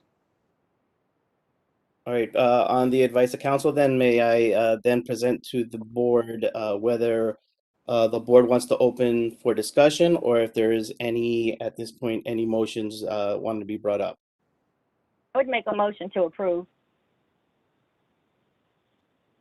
Who just made the motion? Suzanne. Thank you. Oh, It's Chris Steltel, I'll second. Right. Do we have a motion at this particular time? There was a motion and a second on the On the approval. approval. I think we still need to hear conditions if that was the, Yes, please. Hey, good evening, everyone. This is Katie. Should the board act favorably on this application, we recommend the following conditions of approval. Compliance with the terms of the city engineering report dated May 7, 2021. A logistics plan shall be provided for the city engineer's review and approval. Submission of any proposed or existing covenants or easements applying to the subject property or certification that none exist for review and approval by the city engineer and board attorney prior to filing of same. Payment of a site performance bond in an amount reviewed and approved by the city engineer if required. Submission of a site inspection escrow deposit for engineering inspection fees in an amount calculated pursuant to Title 1624-160 if required. Payment of all water and sewer connection fees pursuant to Titles 1304 and 1308 if required. Issuance of a road opening permit from the city engineer if required. The applicant shall schedule a pre-construction meeting with the city engineering department. Compliance with the terms of the Bignell Planning Consultant report dated May 6, 2021 for the project. A mandatory monetary contribution for the city's tree preservation trust fund in amount to be required by Title 8.48. Planning review escrow funded for all anticipated post-approval reviews. Payment of any other fees due to the city of New Brunswick related to the development or use of this project. Payment of all outstanding taxes and water sewer fees. Middlesex County Planning Board approval or waiver, Freehold Soil Conservation District approval or waiver, submission of engineering or architectural plans to comply with any changes required by the planning or engineering memos or plan amendments offered at the hearing, if any, execution of a Title 39 parking enforcement agreement, compliance with the city's water service system ordinance, Chapter 1304. The applicant will install signage limiting the playing of music in the vacuum area. The applicant will work with the board professionals to revise the landscape plan to eliminate invasive species to the greatest extent possible. All utilities and other site improvements be maintained by the applicant at their sole expense. All on-site utilities be constructed underground. All timber encroachments into the public right-of-way shall require city council approval. All construction staging shall be done on site unless an encroachment allowing into the public right-of-way is approved by city council. Streets shall be kept clean of sediment and debris. The applicant shall cause the streets to be cleaned if directed to do so by the Director of Public Works. Tracking pads shall be installed at all construction exits. Replacement of damaged streets, curbs, and sidewalks per the direction of the city engineer. The applicant is seeking, hold on just a second, preliminary and final site plan approval. Variances requested. There are existing conditions and existing variances for front yard setbacks, single side yard setback, and I believe there is a new variance requested for number of freestanding signs, number of facade signs. I believe the existing condition was for the freestanding sign setback. And then there were waivers for driveway width, parking lot buffer area, parking lot landscaping, lighting levels, and foundation plantings. And that's all I've got. Katie, just remind me because I didn't hear it, but I know that there was discussion on consulting with New Brunswick Police Department regarding the left turn on Howe Lane. Sure, we will add that one as well. Yeah. All right. Is the motion still stands with these conditions, correct? Yeah, Ms. Ludwig, was that the motion with conditions? Yes, sir. And so, Mr. Chairman, if you can confirm that the second was with conditions as well.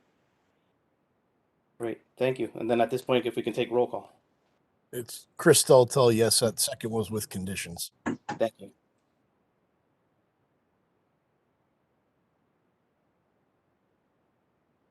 Dan?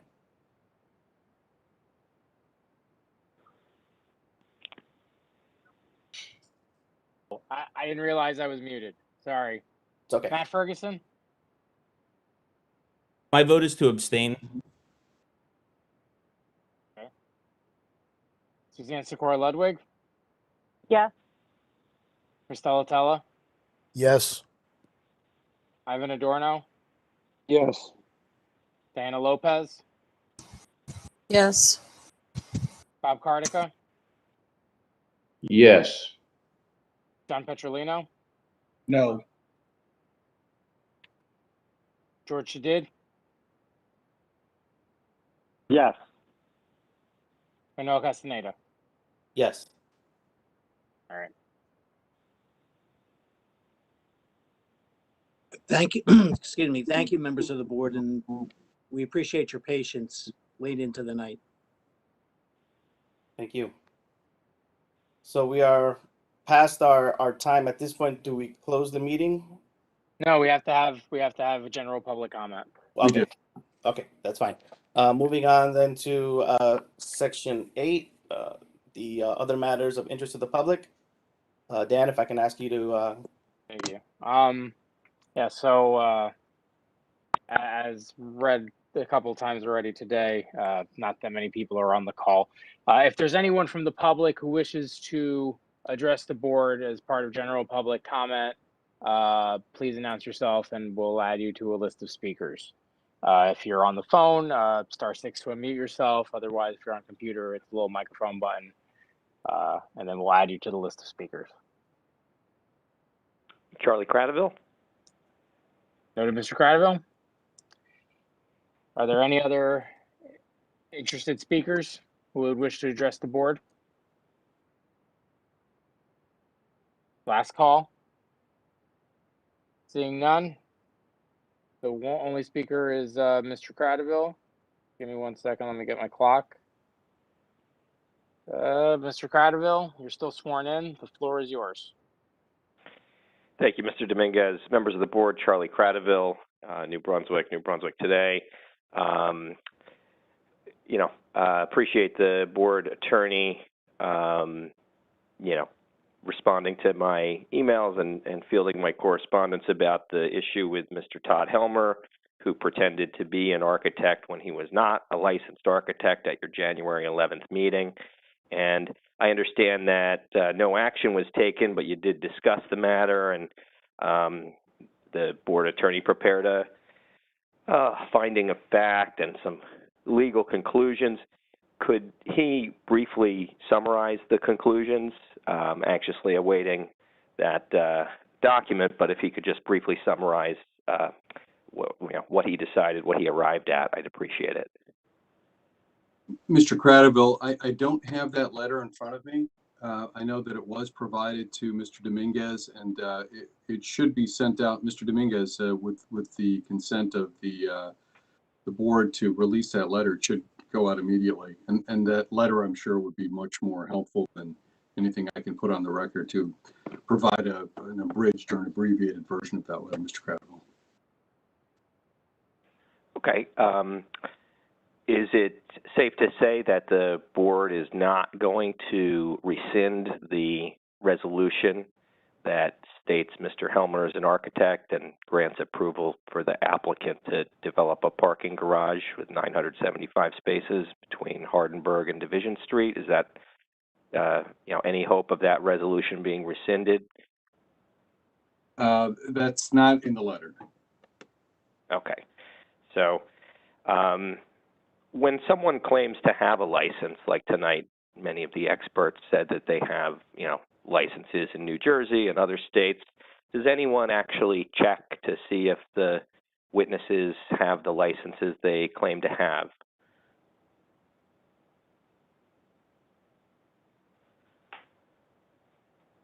Are you asking me, Mr. Cradaville? I'm sorry. Well, the question's directed to the board, so, whoever. There's no mechanism for that. Okay. Well, as I have mentioned to you, sir, in an email, there is a Division of Community Affairs under the Attorney General's office. They have a website where all sorts of professional licenses can be, searched and looked up. And, it's a shame it comes to this, but I think, going forward, someone should take the responsibility on themselves to fact check any claims about professional licenses. It's very unfortunate that the applicant that was responsible for this fraud is New Brunswick Development Corporation, the sort of semi-official, quasi, public-private entity that's done so much development here in New Brunswick. And I know that they normally have Mr. Kelso representing them, but they had a different attorney representing them, and that attorney played it really fast and loose with the facts and kept calling this guy an architect when he's not an architect. He had over a month to explain himself, and the explanation was woefully deficient. I submitted a letter to you earlier today that I hope you all had a chance to read and review before you made this decision, because I do think that the only appropriate conclusion would be that you need to rescind that resolution because you received a misleading presentation. Someone who overstated their credentials and pretended to have an architecture license. It was very apparent to me that this was actually a deliberate deception, not an honest mistake, and you can tell from the body language of people as well as their careful choices of words that they were dancing around the fact that this firm was going through a turmoil, specifically because the namesake and founder of the company was convicted of a crime, a serious crime, and had to leave the company. And he left the company December 4th, according to their own statements. So by the time January 11th rolled around, this firm had no business practicing architecture, and Todd Helmer absolutely did not have a license to practice architecture. So, at the end of the day, the board was deceived. The board passed a resolution that included the false statement, the false narrative that Devco had propagated. And, I think at some point somebody's got to stand up and say, we're not going to take this. This is not an informal discussion. This was a land use hearing with sworn testimony, and you can't just call people architects if they're not licensed. I mean, I'm not going to ask you to call me doctor. I'm not going to ask you to call me Esquire because It's time, Mr. Credible. Okay, I'll just conclude by saying I tried to help by raising the issue of the objector, but as usual, the board shot me down. You shot down the objector, and you revealed that the board is not really interested in showing even the smallest courtesy to folks who come out and want to voice opposition to the powerful folks like Tom Kelso. And you really made a mistake tonight by not reopening the public portion like you should have to hear out the people who got on the call and waited 3 hours to make their comments. So that's all I got to say tonight, but we deserve better. Thank you. Have a good night. Thank you. Have a good night. At this point, can I have a motion to adjourn?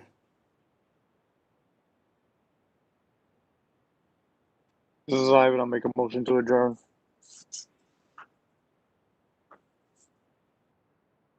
A second? Second. All in favor? Aye. Aye. Have a good night, everyone. Good night.